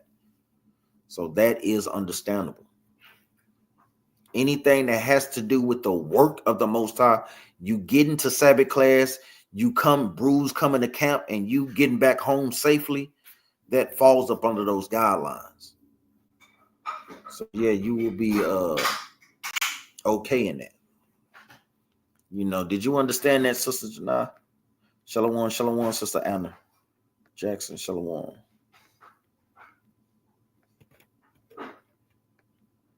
And that's another good precept. James chapter 4, verse 3. Ye ask and receive not, because ye ask amiss. The things that we ask, when it talks about ask, is going into prayer. That we may consume it upon our lust. So you have to think about those things, sis. It says, I said that because they win and then the money be gone in about a year. That's right. I know me and my wife, we watch that stuff all the time. Well, we used to. We done seen them there every episode. Where they become millionaires. That one show to where it tells you that they feel like that they was better off not winning the lottery. So yeah. Says I'm like, did a effing monster eat your damn money? Sometimes it do. Most I gotta put holes in your pocket to where you just blow that money. A lot of people don't know that God does that, man, especially to our people, man. He will put holes in your pocket, man, and cause you to just blow that money, man. A lot of people do not know he does that, man. Let's go to the book of what I want, Haggai or Habakkuk. Let's go to the book of Haggai. This is the book of Haggai, chapter 1 and verse 9. The book of Haggai, chapter 1, verse 9. You never hear these books read up in church, man. Hey, you say this book, and they looking at you like, who? It's the book of Haggai, chapter 1, verse 9. Ye looked for much, and lo, it came to little. And when ye brought it home, I did blow upon it. Why, saith the Lord of hosts? Because of mine house that is waste, and ye run every man into his own house. I'm going to go back over this. This is the book of Haggai, chapter 1, verse 10. Ye look for much, meaning our people look for much gain, much financial gain in this captivity. And even during this captivity too, during the Persian and Medes period. It says, we look for much, and lo, it came too little, meaning they blew that money. Or the Most High God, guess what? Put it on their spirits to just waste it. It says, and when you brought it home, I did blow upon it, meaning that money that you thought that you was trying to save up for such and such for this trip. You have the sisters, this spirit that's out here with the sisters nowadays. They love to go on these trips, man. He blow upon those things, man. Poof, it's gone. It says, I did blow upon it. And he's giving you the reason why he takes our money. Why? Said the Lord of hosts, because of mine house that is waste. God's house is us putting the work in. When we don't put the work in for the Most High God, guess what? He doesn't give us blessings. He don't give blessings out. What you look like? It's work that needs to be done, and you asking the Most High for $1 million. Does that make any sense? It's just like when your child, when they have chores to be done, are you gonna give them their allowance? It's the same thing. It says, because of mine house that is waste, and you ran every man into his own house. Let me jump back up. Verse 6. Ye have sown much and bring in little. Ye eat, and ye have not enough. Ye drink, but ye are not filled with drink. Ye clothe you, but there is none warm. And he that earneth wages to put it into a bag with holes. Meaning the Most High God is just causing your money to just fall out of your pockets. Whether you are a financious spender, you just spend money just carelessly. And we know a lot of times sisters deal with that spirit. A lot of times that's why they constantly cater to our sisters out there on the TV. Anytime you come home, I'm talking about door full of packages, man. What the hell these damn packages is coming from? You look at the money, the money in the bank on the debit card is negative $200 because they have to just buying every damn thing that they see on TV. That's not a coincidence, man. Like Soldier Renard said, we have to lay up treasures in heaven according to Matthew chapter 6, verse 20. That's a great precept. Like no other. Proverbs chapter 30 and verse 8. Move far from me vanity and lies. Give me neither poverty nor riches. Feed me with food convenient for me. Why? Because if you got too much, you will waste a lot. And if you have little, you'll be resorting to doing what? Criminal things to make ends meet. That's right. That's a great way to feel. Like he said, I'm rich in spirit, Brother Lamar. Brother Abraham put in that Sirach chapter 14, verse 3. Riches are not comely for a nigger. And what should an envious man do with money? Great precept.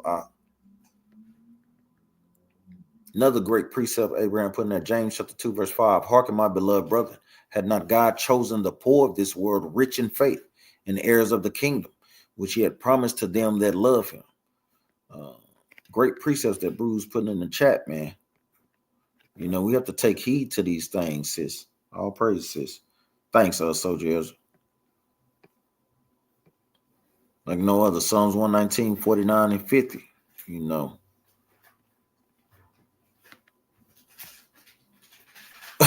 Y'all put that Malachi chapter 2, verse 2 up in there. We gotta read that. For real. I'm talking, he will curse your blessings, man. This is the book of Malachi chapter 2, verse 2. I'll start at verse 1. And now, O ye priests, this commandment is for you. If you would not hear, and if you would not lay it to heart, to give glory unto my name, saith the Lord of hosts, I will even send a curse upon you, and I will curse your blessings. Yea, I have cursed them already, because ye do not lay it to heart, man. That's the classic, man. The Most High God will curse your blessing. Is that what you...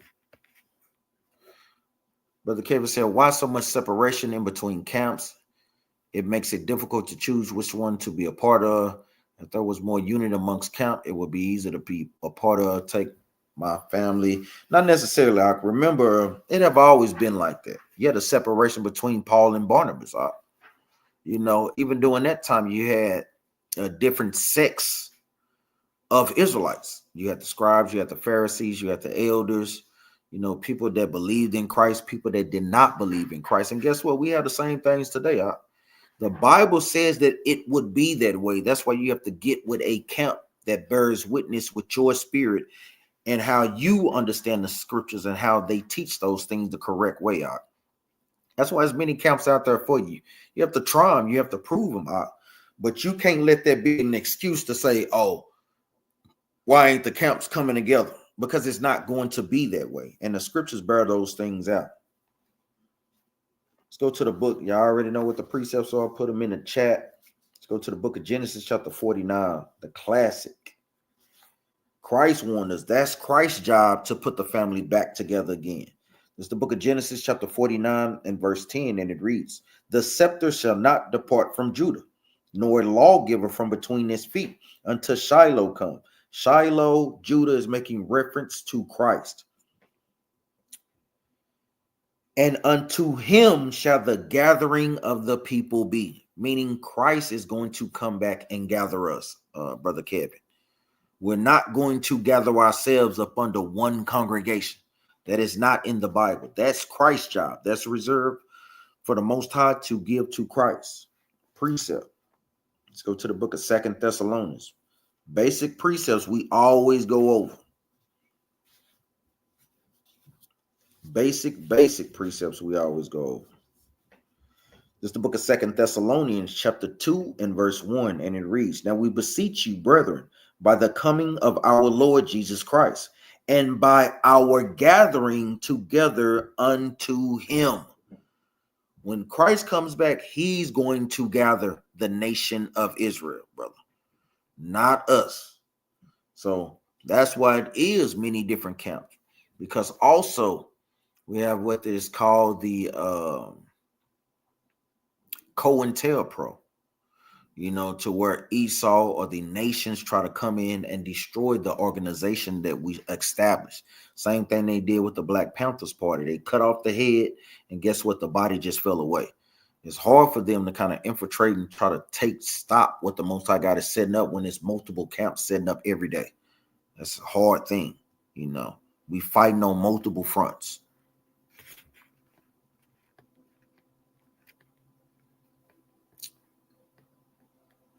It said a state of body or above all good. That's a great precept. Sirach chapter 15, verse 20. Sister Janah said, because it was always like that doesn't mean God intended it to be like this. And yeah, remember, it's not supposed to be like this for us, but he's putting us in these situations, sis, because guess what? We want to go to church on Sunday and not on Saturday, sis. So this is the point. We're being subjected to these curses because we break his laws. Our people are not in their right mind frame. Like how we always tell people, because that's one of the main things that come up against us. They always say, why y'all not out here feeding the people with food? Why y'all not out here giving people money? It said, and we tell them, like the scriptures say, the scriptures literally tell you help not a sinner. So remember, we tell them that we are feeding you with the word, because what would it profit us or them if we giving a person that's on crack money, or a person that's a drunkard money? What do you think they're going to do with that money? They're going to smoke it up and they're going to drink it up. So the best thing that we can do is feed them with the word of the Most High to get them to change their mind. That is the best thing that we can do, brothers and sisters, man. Let's go to the book of Romans.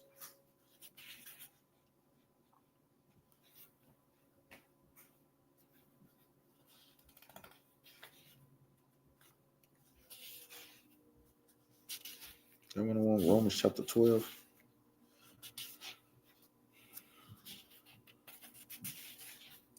This is the book of Romans chapter 12 and verse 2, and it reads, and be not conformed to this world, but be ye transformed by the renewing of your mind. That's what the laws, that's what being fed with the law, statutes, and commandments and the understanding of the Bible does for our brothers and sisters.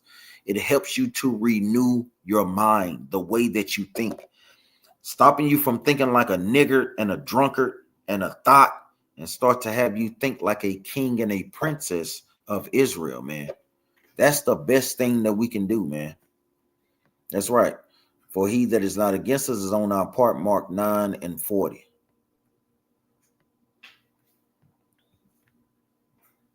That's right. He's seen many casting out devils in his name. So the Most High God is fighting on multiple fronts, those great precepts. And that's a great example. It says, and John answered and saying, Master, we saw one casting out devils in thy name, and he followed not us. And we forbade him because he followed not us. So Christ intervened because they asked Christ, hey, why they not following us? And this is a great precept for you, Brother Kevin. Great precept that Soldier Abraham put up in the chat. They asked Christ, why they not over here with us? And Christ told them, but Yahushua said, forbid them not, for there is no man which shall do a miracle in my name that can lightly speak evil of me. So remember, if they not fighting against us, then they are for us. That's right. Soldier Ezra, 1 Corinthians chapter 13, verse 9. We know in part and we prophesied in part. But when Christ comes, then guess what? All that stuff is going to be done away with. Isaiah 52 and 8. These are the classic precepts to answer that question that you had, Brother Kevin. So this is why the Most High God has these things set up. And also Sister Janah Barton.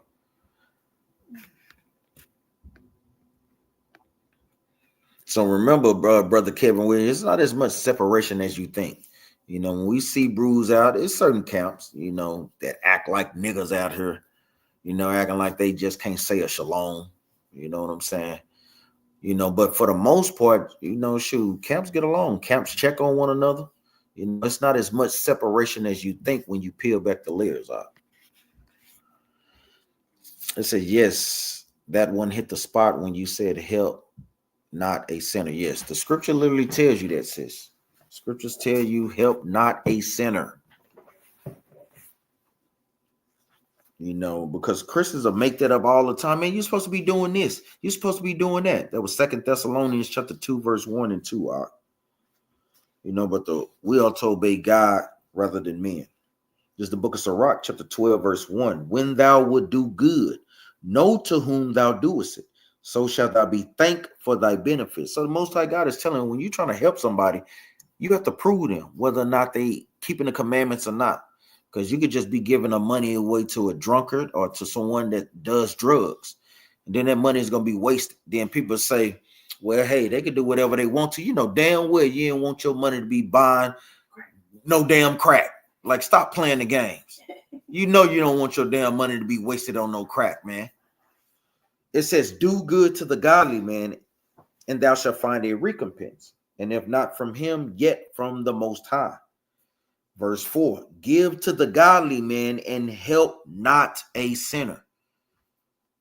The Most High God is clear on that, man. Give to the godly man and help not a sinner. That's why we do collect alms, to pay the bills, to help brothers and sisters when they get into financial situations. That's what these things for, because we know when we give them that money, we know that the brother is going to do what they say they're going to do. And if they don't do it, guess what? They are being a hypocrite, and the Most High God is going to judge them.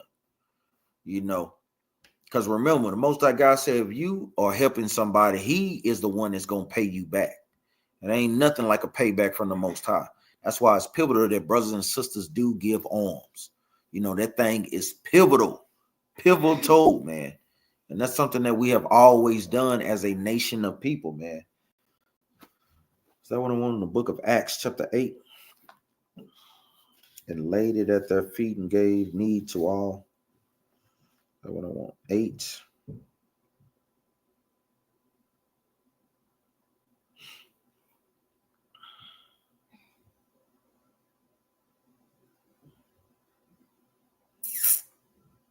Somebody send it to me. I want the one in the book of Acts where they had the money and they distributed to all that had need.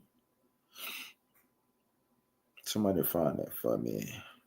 I know it's in the book of Acts. Just can't remember, or may not be. Distributed to all that had need.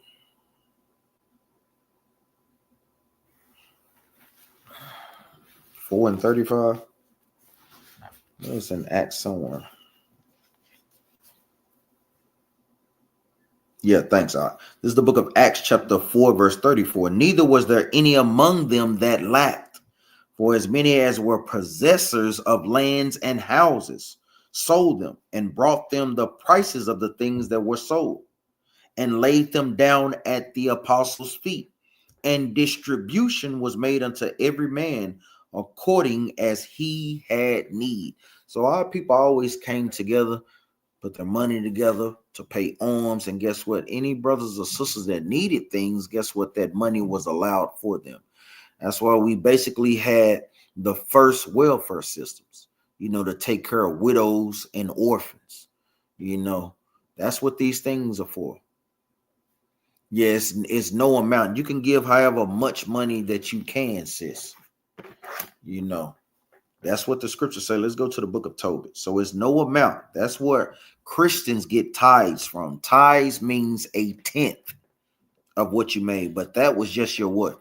Your resources and your food and your crops. Let's go to the book of Tobit. Bruce should know all the alms precepts. Y'all should have just be putting them in the chat.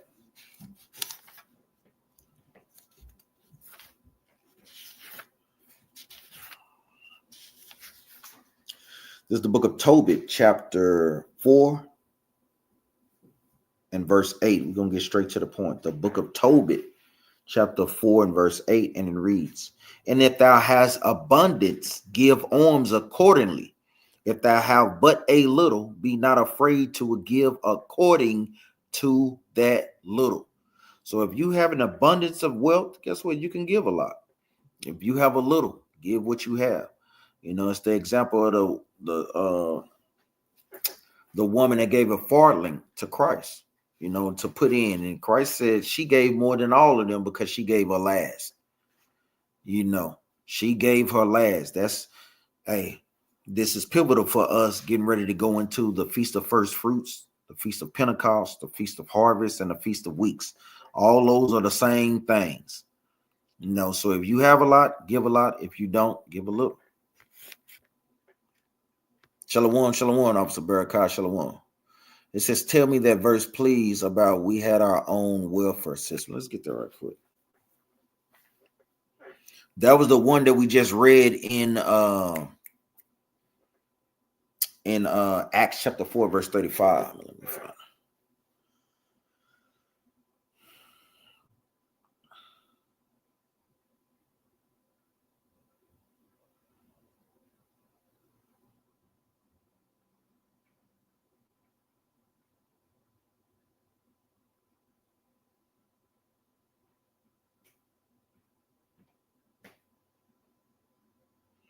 That was one that you could use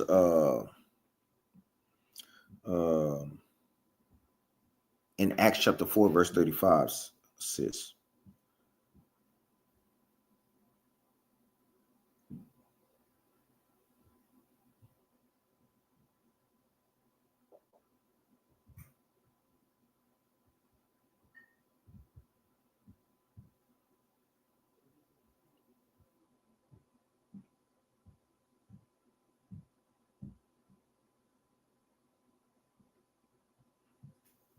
Let's go to the book. I want this because this literally is a law. Let's go to the book of Deuteronomy, chapter 27, verse 19.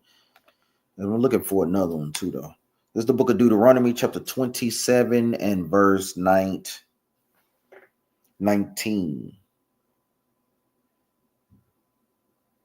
Deuteronomy chapter 27, verse 19, and it reads, cursed be he that perverted the judgment of the stranger, the fatherless, and widow, and all the people shall say, amen.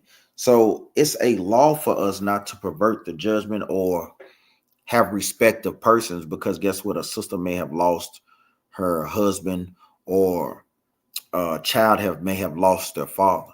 We are still supposed to treat them as if they are our own, because guess what? They are a part of our people. Let me pull this up. Let's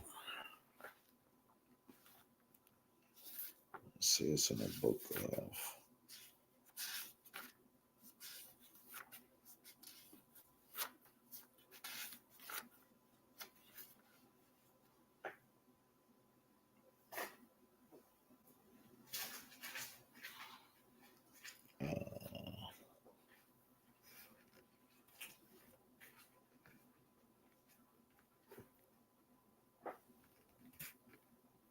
That's right, Deuteronomy 14, verse 22. That's where they get tithes from.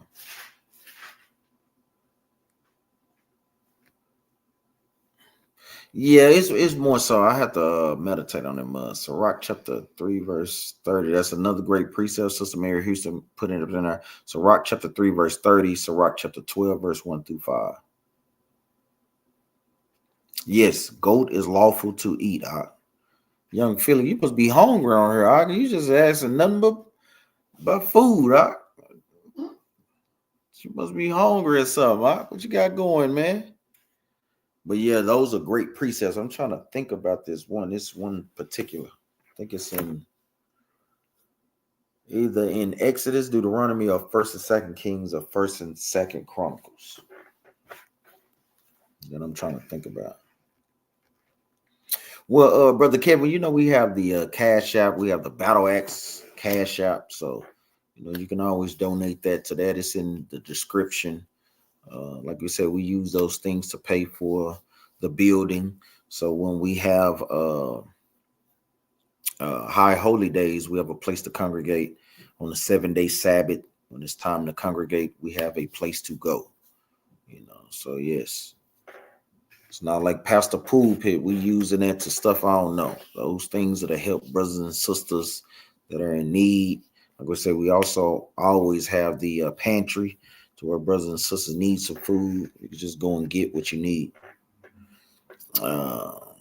That's a great one. Tobit chapter 4, verse 10, because that alms do deliver from death and suffer not to come into darkness. Saying that, guess what? When you give alms, the Most High God see that, and He'll help you out when you need something. You know, not that you are paying your way to the kingdom. How stupid palapatetics try to quote that.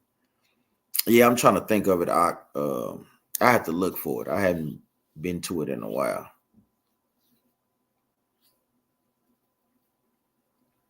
Yeah, I already know. I know Bruce be working, man. Yeah, Con, that's what we have sits up in the school. You know, we have like canned goods or whatnot, water. You know, brothers and sisters are more than welcome to, you know, take what you need. So yeah, brothers and sisters always could send. It ain't just money. Alms is not just money too. It's the time. It's the work that you put in. It's the supplies that you can bring. You have brothers and sisters that bring cases of water all the time. You can bring food, uh, supplies that we need for the kitchen.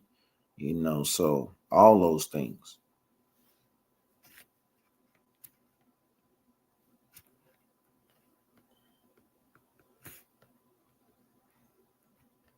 Well, yeah, I mean that can, you know, just kind of meditating on Deuteronomy chapter 18, how we did have to help sustain the Levitical priests. So that is a form of that as well. So yeah, kind of.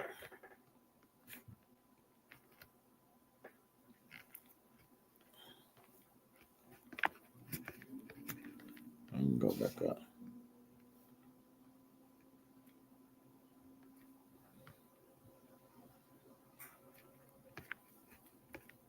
Any other questions on her? Like I said, I work 7 days a week and still got that. We all do. It ain't just you. Uh, it's just giving brothers a ride to congregate on the Sabbath is a form of arms. That's right. That's exactly right. Salaki Cap and family, I've been unavailable to want to. No, I already know it's some. I already know it's something crucial. You ain't got to tell me because I know you always diligently up in here putting the precepts down. So I already know. Long you let us know you out there showing your face. Yeah, we all got holes in them pockets. I ain't gonna even lie. So you know, Most High. Remember, the Most High God is preparing us for Jacob's trouble. Yeah, that's cool. We check them out. Y'all already know how we do, brothers and sisters. Since y'all ain't got no more questions, I got some questions for y'all real quick. Some quick little questions.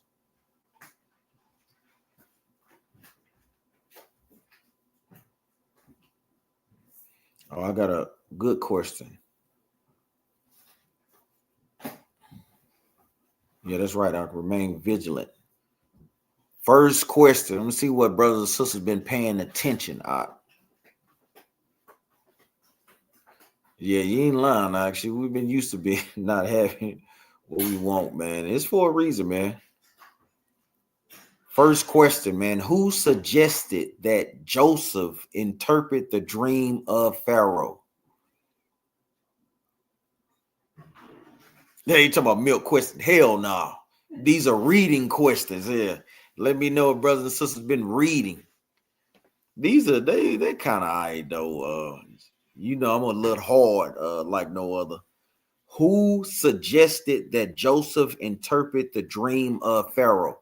Because I'm gonna tell you, there's always context clues in the questions. I talking about damn it on my tongue. Well, damn, spit it out your mouth. Who suggested that Joseph interpret the dreams of Pharaoh? So we giving y'all a place in time. We giving y'all scriptures. No, not the cupbearer.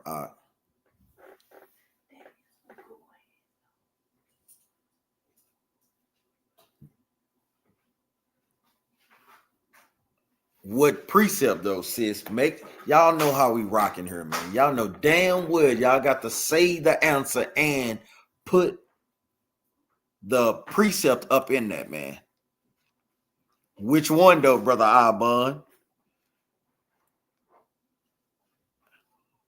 Y'all know y'all got to say the name and put the precept. We not getting half-ass in it. The name and the precept.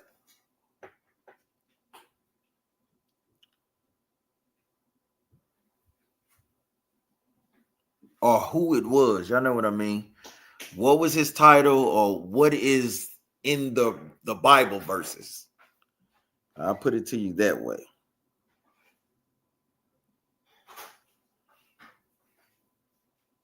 Who was it?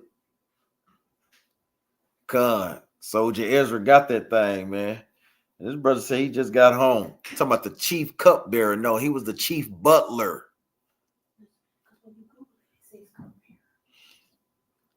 I'm gonna tell you, brother King James of Judah, did you Google that? Because it do tell you when you Google.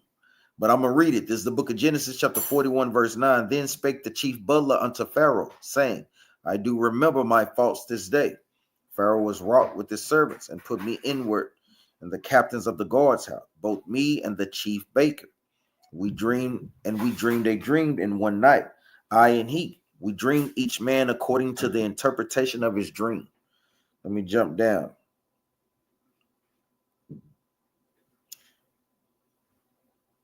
Verse 13, and it came to pass as he had interpreted to us, so it was.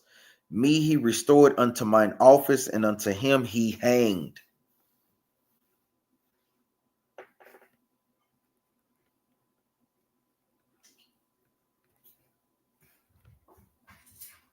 Yeah, Khan, Shalom, brother Michael. How you doing? Remember, Captain Yara kind of just touched this a little yesterday. I don't know if you was paying attention or was you there. I think it was. This is the book of John, chapter 10 and verse 30. Okay. This is the book of John, chapter 10, verse 1, and it reads, I and my Father are one. And a lot of times all we have to do is just read up a bit.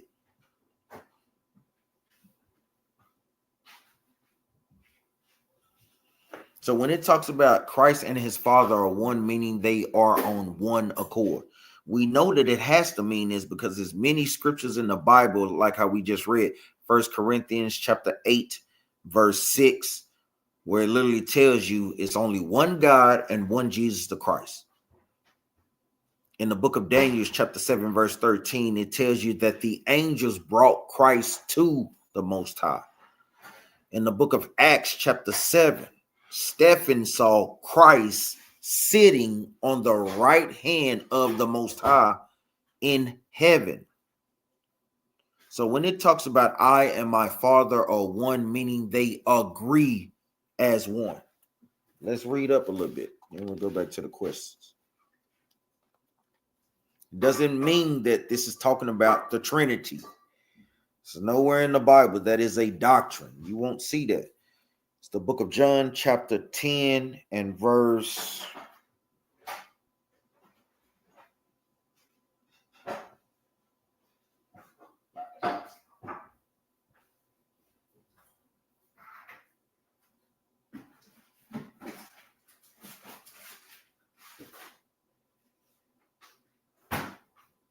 What are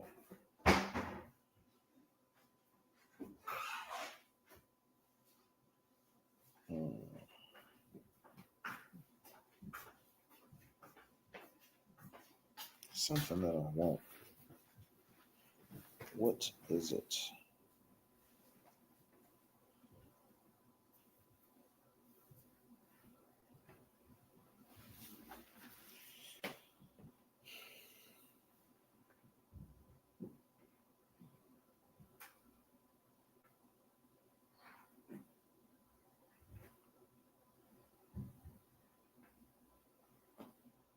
I just lost my train of thought, but I'm looking for.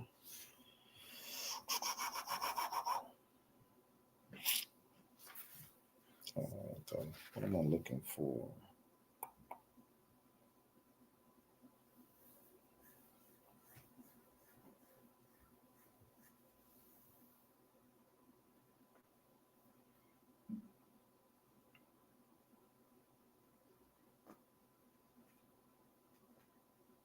Let's go to the book of Judges.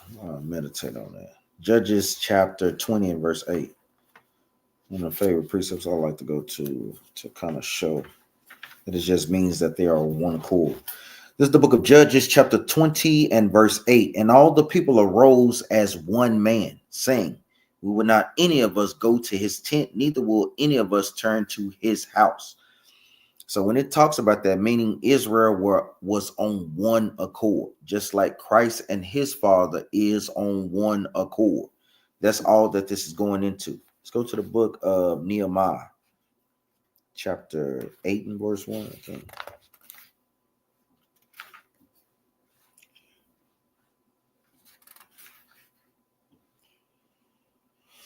This is the book of Nehemiah, chapter 8 and verse 1. And all the people gathered themselves together as one man into the street that was before the water gate. And they spake unto Ezra the scribe to bring the book of the law of Moses, which the Lord had commanded to Israel. So when it talks about that in that phraseology, it just means that they are on one accord. Not that it's going into a trinity. Do brothers and sisters understand that? Because guess what? We should be one with Christ, just like he's one with the Father. Does that mean that we Christ? No. It just means that we're on one accord with him. I'm going to read down. Let's go back to the book of John, chapter 10 and verse...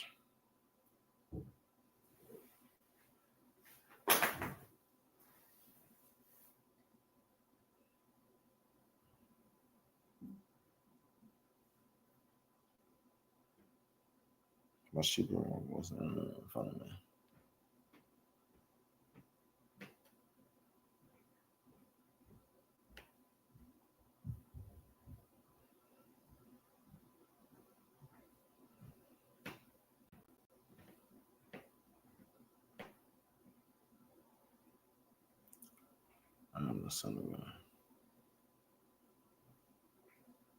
Damn, I forgot about that talking point. But yeah, that's all that that's going into, meaning that they are one accord.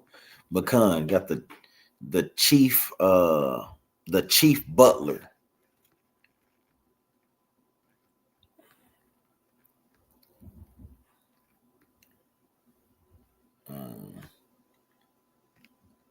For real, I'm talking about straight brand for you.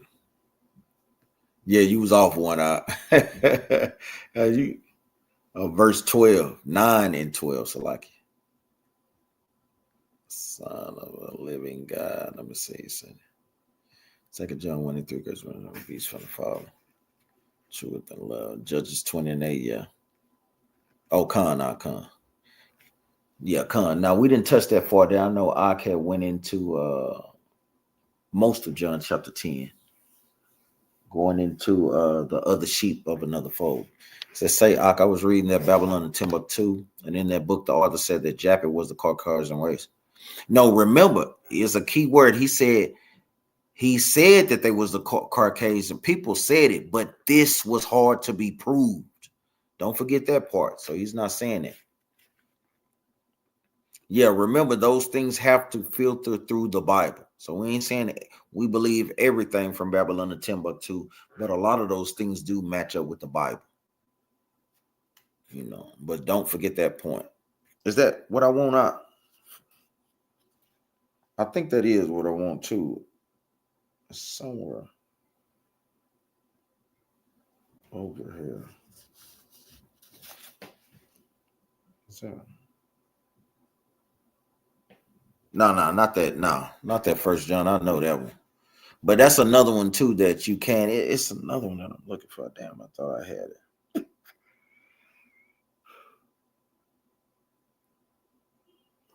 Can't think of it. Shalom, sis.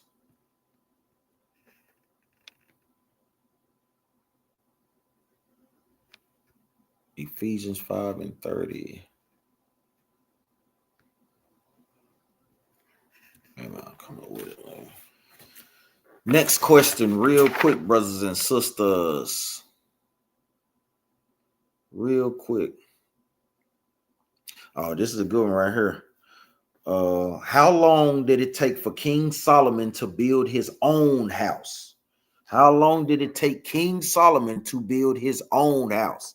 Not the house of the Most High, his own house.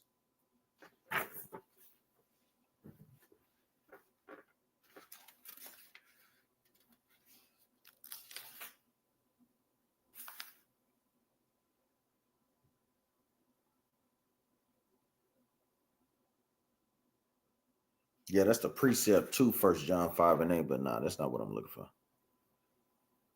What you mean, counting the days? I struggle with how counting the days. What you mean? How long was King Solomon building his own house? How many years? Book, chapter, and verse. Ox said 10 years. What's the verse? I ain't saying that's not right. What's the Bible verse? I'll say the Bible verse so you can go back and read that mud yourself. How long did it take King Solomon to build his house? Khan, Soldier Ezra got it. 1 Kings chapter 7, verse 1. But Solomon was building his own house 13 years, and he finished all his house. Got Soldier Abraham. I seen you up in that thing. Brother Peter Corm Yasharali, you put the number, but you didn't put the book, chapter, and verse. Brother Moses, same thing. I know I drive.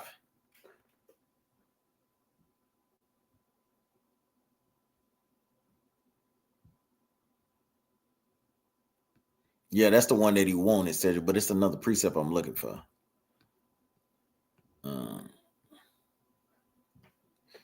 Different calendars. What you mean is different calendars on the internet? Remember, when you trying to look up the calendar, you have to put in damn, I lost another brain freeze. Lunar. Let me see. Make sure you type in lunar.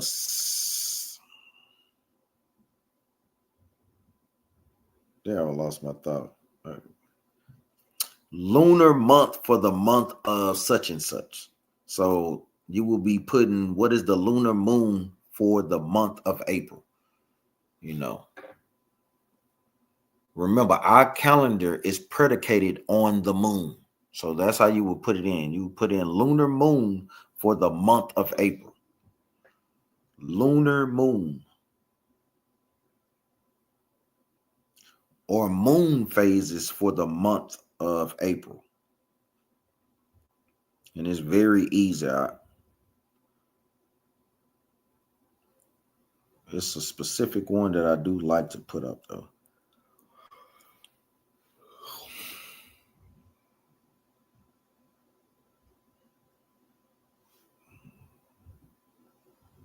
So you put up moon phases for the month of May. Salakia. Let me type that in right quick.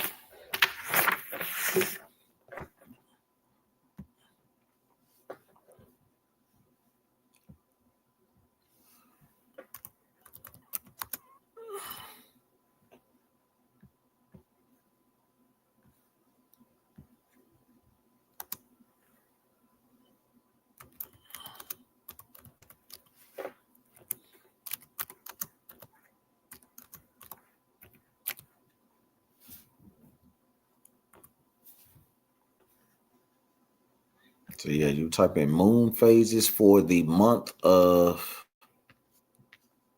and it tells you.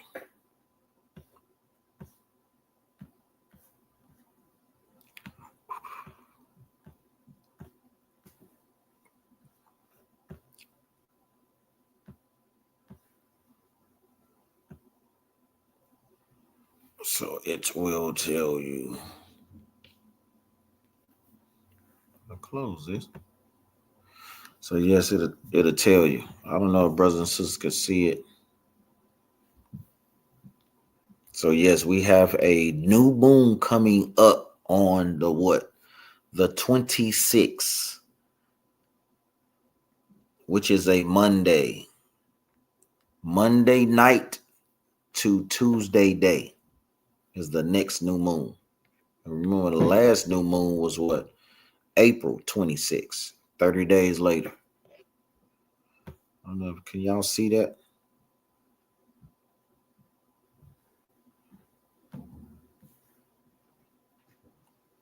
I don't know if y'all can see that. You have the new, the last. So yes, you want to make sure that you type in moon phases for the month of.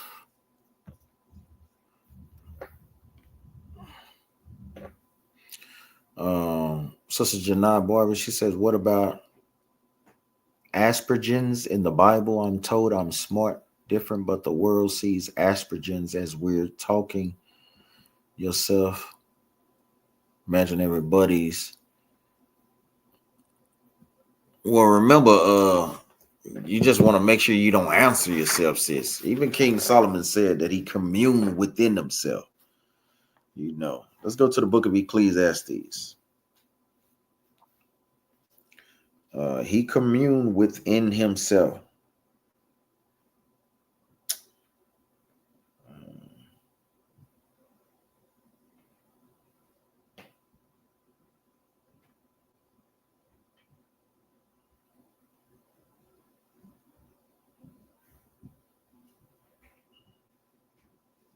I have to forgive me. My thing is, oh,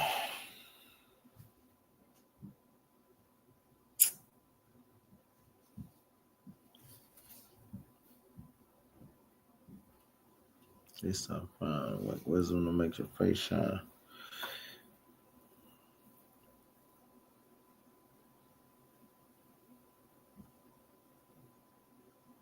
Let's see if I can find it. We're finna get ready to get up out of here. I know we passed the 2 hour mark.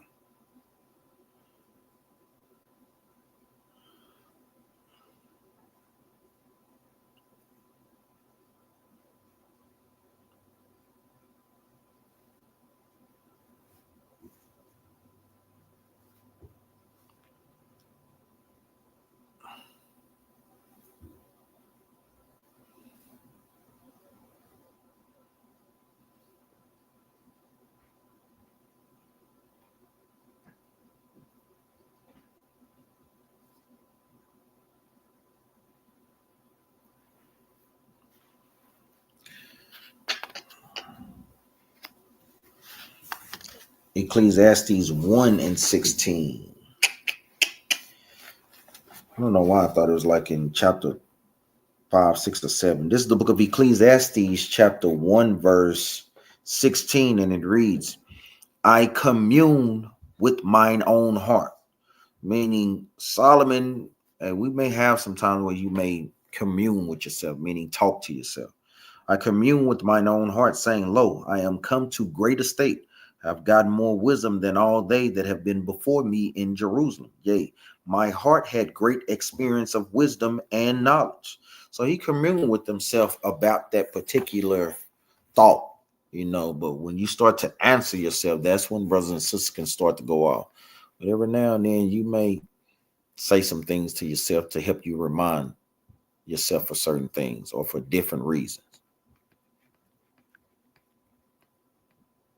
Yeah, Khan. Did you get it? Shalom, shalom. The mirrors Rashawn, shalom. Oh, nah, yeah, man. That's what we're here for, man. To help, the weak brothers, man. To be eventually become strong and fast. So it's nothing wrong with that.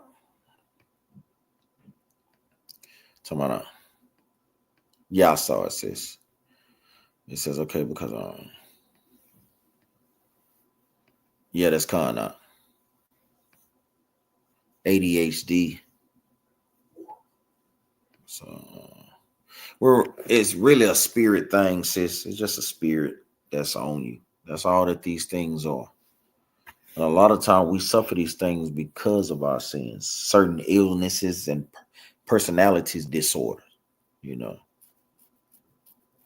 That's all that it is, sis. A lot of times, like Christ told us in the book of Matthews, the only way to get certain things off of you is to pray and to fast those things off, sis.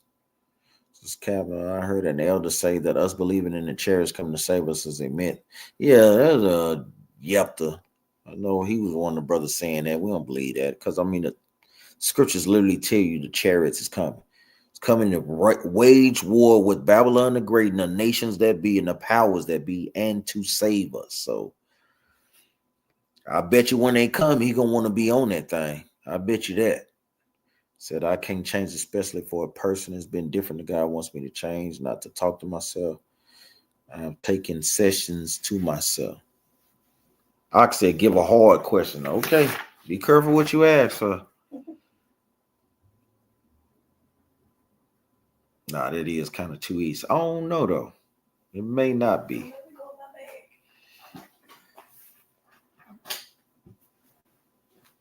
Okay, I get this. Who did God command to lie on his left side for 390 days, that they may bear the iniquity of the house of Israel? That's a, who did God command to lay on their left side?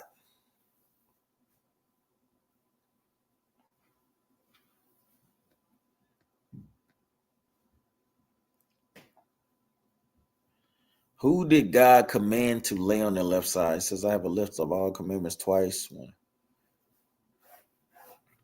Oh, yeah, Khan says, that's how you should. Kwam Yasharala, Mama Raya. Check this out.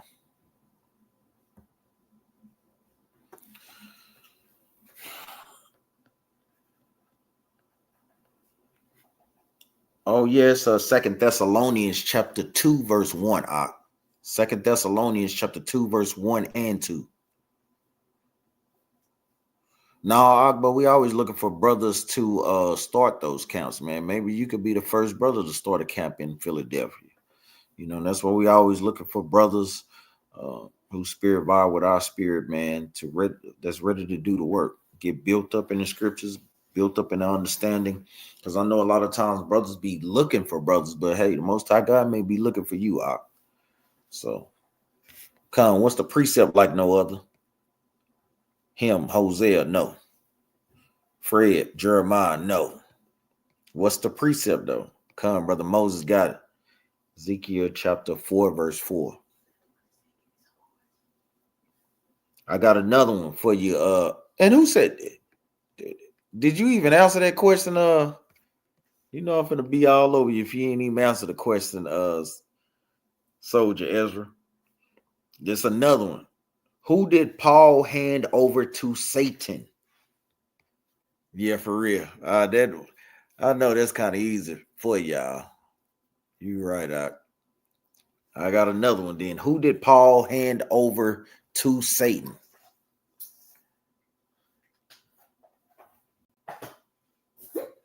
Yeah, that's right, man. There's too many precepts talking about the chariots.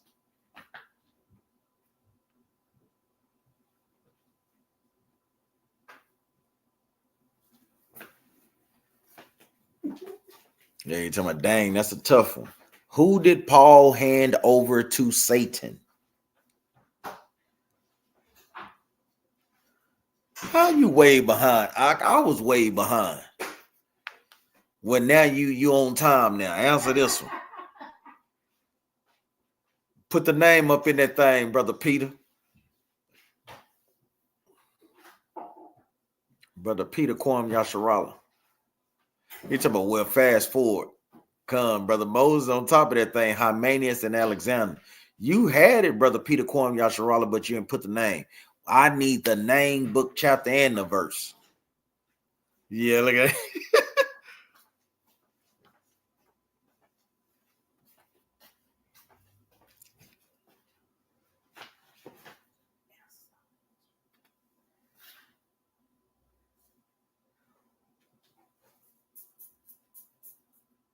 Oh, okay, yeah. I'm gonna tell you this one right here. This mug hard as hell. Not really. Y'all better not be Googling. Con, I got y'all. Who else had twins in the Bible besides Rebecca? Con, Sister Bossa Nut. Who else had twins in the Bible besides Rebecca? What's the book chapter?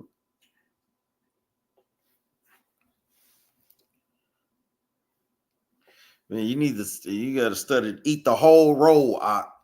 You better start. You know, we always coming from old and the new. Shalom tax baby.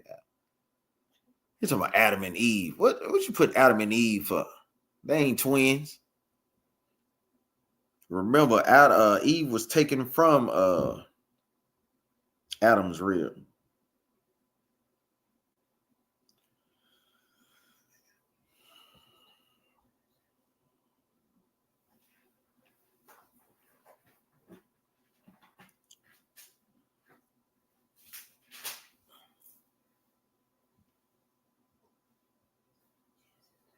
He went to the Father. Text it to me.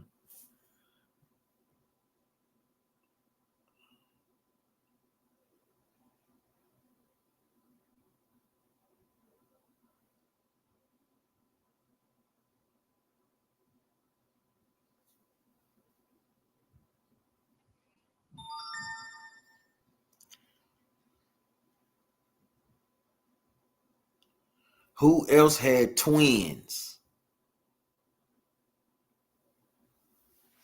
When he said he descended, meaning he went down. Okay, I have to look back. I know what you're talking about. When it's talking about he descended, it's talking about he was in the grave.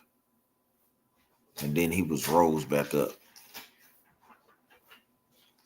Because he was saying, touch me not, for I have not ascended to my Father. Con. Hey, Demir is Rashawn. Hey, you own it. Genesis chapter 38, verse 27, Tamar. She also had twins.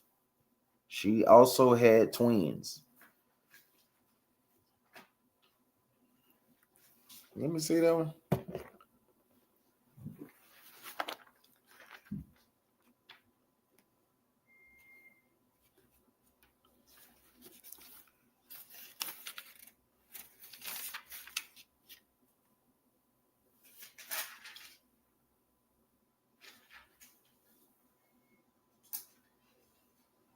Yeah, it's not yeah.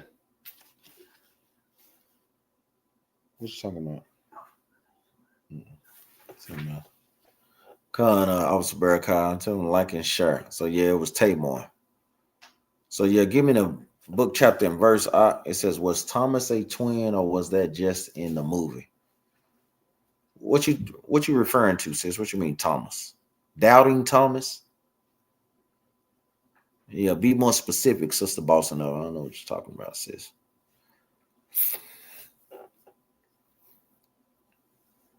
Man, it's almost 2:30, man. You got to get. I know brothers and sisters want the questions. Yeah, be more specific, sis. I don't know what you talking about. Let's look it up, sis.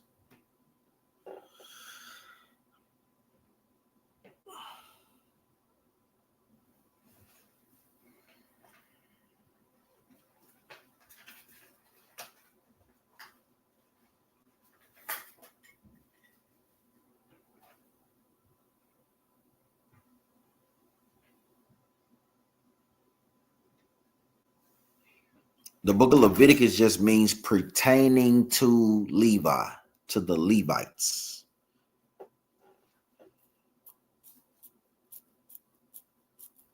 Third book of the Torah, just pertaining to the Levites.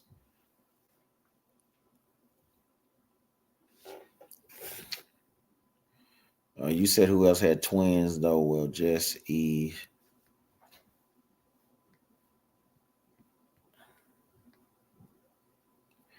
What twins? What twins, sis? You ain't talking about Cain and Abel, are you? It doesn't say that they was twins, sis. Cain was the elder child. Abel was the younger. So yeah. Yeah. Cain and Abel were not twins, sis. What are you talking about, Sister Bossing Up? On Hebrews to Negroes. I hadn't seen all that, so I don't know what part you talking about, sis.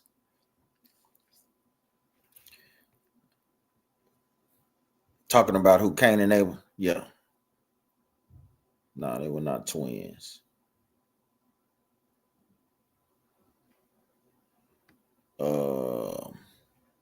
It says, so that the sin is just him being put in the tomb, because if so, where did he get the keys of hell?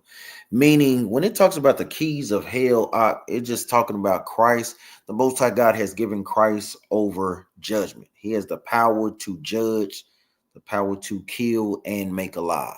That's what it means when it has the keys to hell.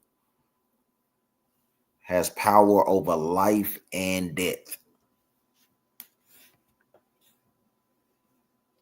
Yes, and there was a third son named Seth. Remember, Seth replaced Abel. Cain killed Abel, then they had Seth. Then the law started to be taught back over. Hey, what do you think about Stephen Darby, minister? Remember, he talked about the truth. He talked about it. Yeah, he talked about the truth. He knew that we were Israelites. I don't know that he was keeping the commandments wholeheartedly, though, sis. But yeah, I used to watch some of his teaching, sis. Yeah, he was teaching that. Keys of hell and death. That's right. And right, John chapter 5, verse 22. Yeah. Just has a power over life. It says, do it say what tribes the disciples were from? No, it doesn't. No, it don't. I know we kind of used to think, we just kind of meditate on that, maybe, yeah, one from each tribe, but you know that can't be possible. Who knows why it can't be possible? Let me see what thing. How do we know that it can't be 12 tribes from one from each tribe? Sister Hannah really trying to get in on it. How do we know it can't be one tribe from each tribe? Now, I didn't see your question up. Let me go back up. Yes, yes, she was. King James of Judah, yes. Tamar was a harlot. That's right. Abraham got it because one was Christ's brother. Well, he had two that was his brother, James and John.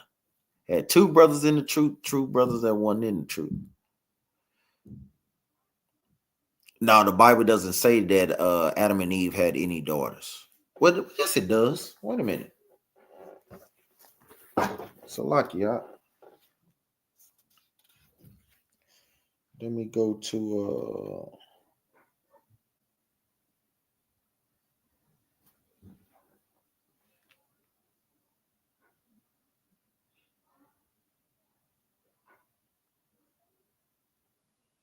so yeah, it does say, it doesn't pronounce them by name. This is the book of Genesis, chapter 5, verse 1.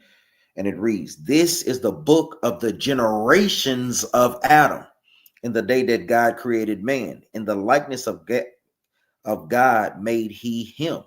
Male and female created he them and blessed them and called their name Adam in the day that they were created.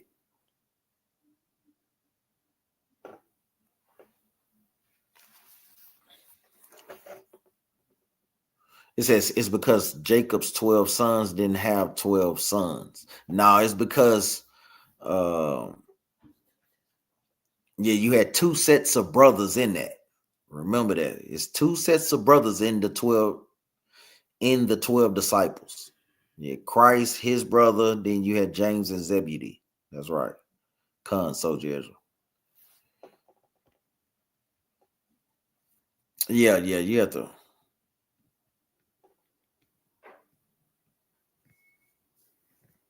Yeah, that's right. Saying another one from another city in Jerusalem.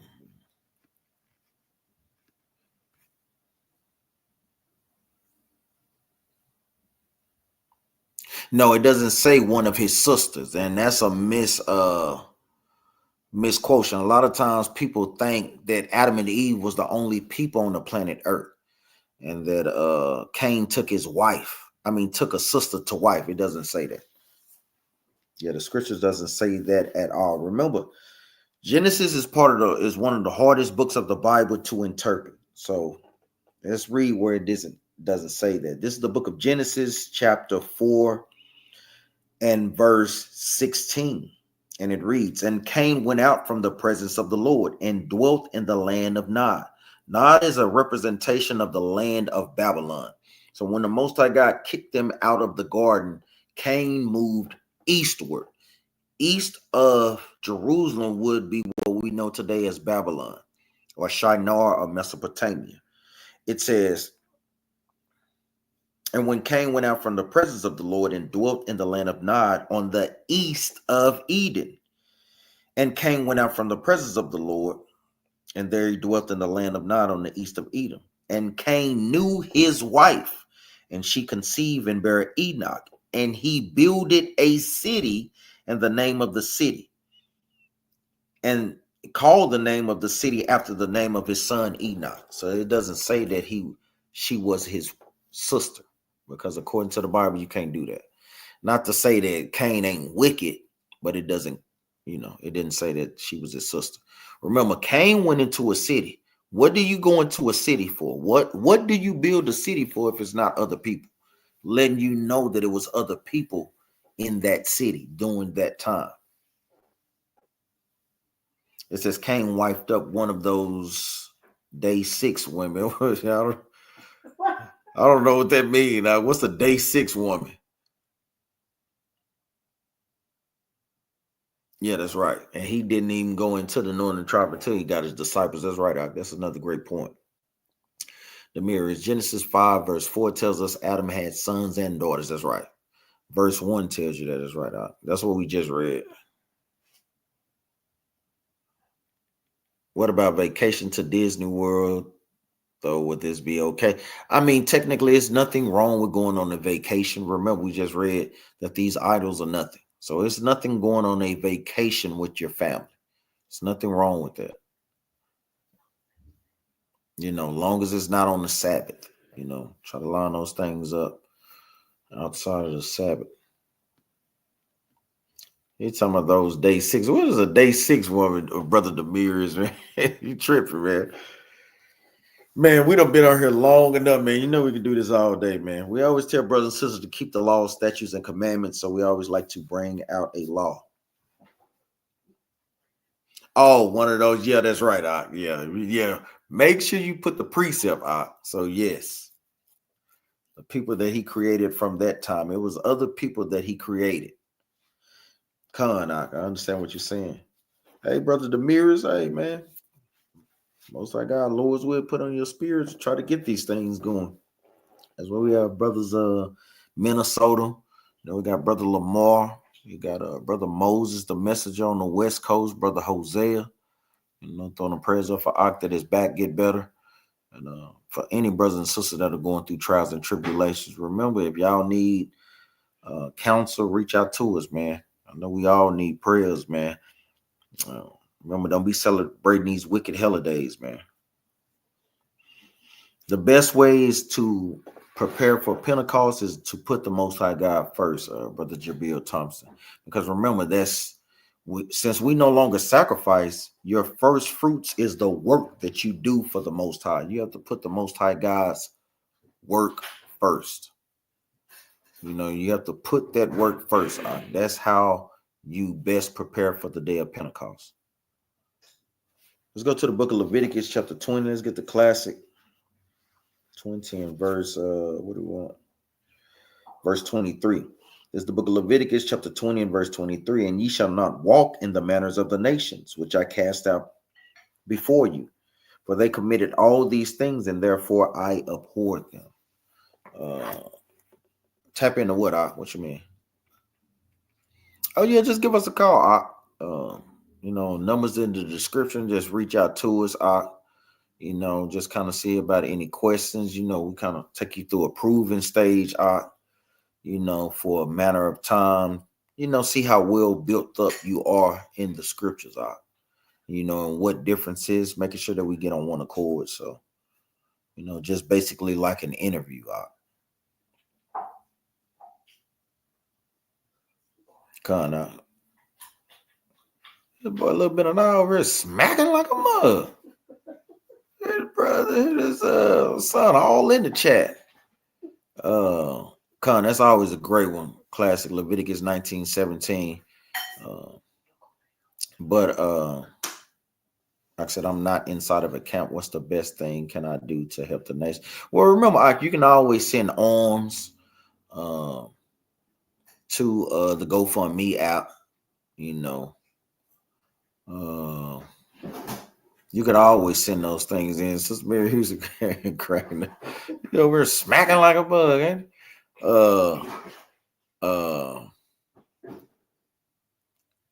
What was I about to say? Listen to his smacking. But yeah, that's what you can always do. Remember, man, by you being out of town doesn't mean that you can't come up on certain high holy days either. You know, you can come up, man, try to plan for the Feast of Tabernacles and the Day of Pentecost and the major high holy days, the Passover. So yeah, but we want to make sure that brothers and sisters not celebrating and walking in the manners of these nations, man. With that, get up out of here. We've been on here for a minute, man. We say shalom, love y'all, man. Kwam Yasharala. Shalom.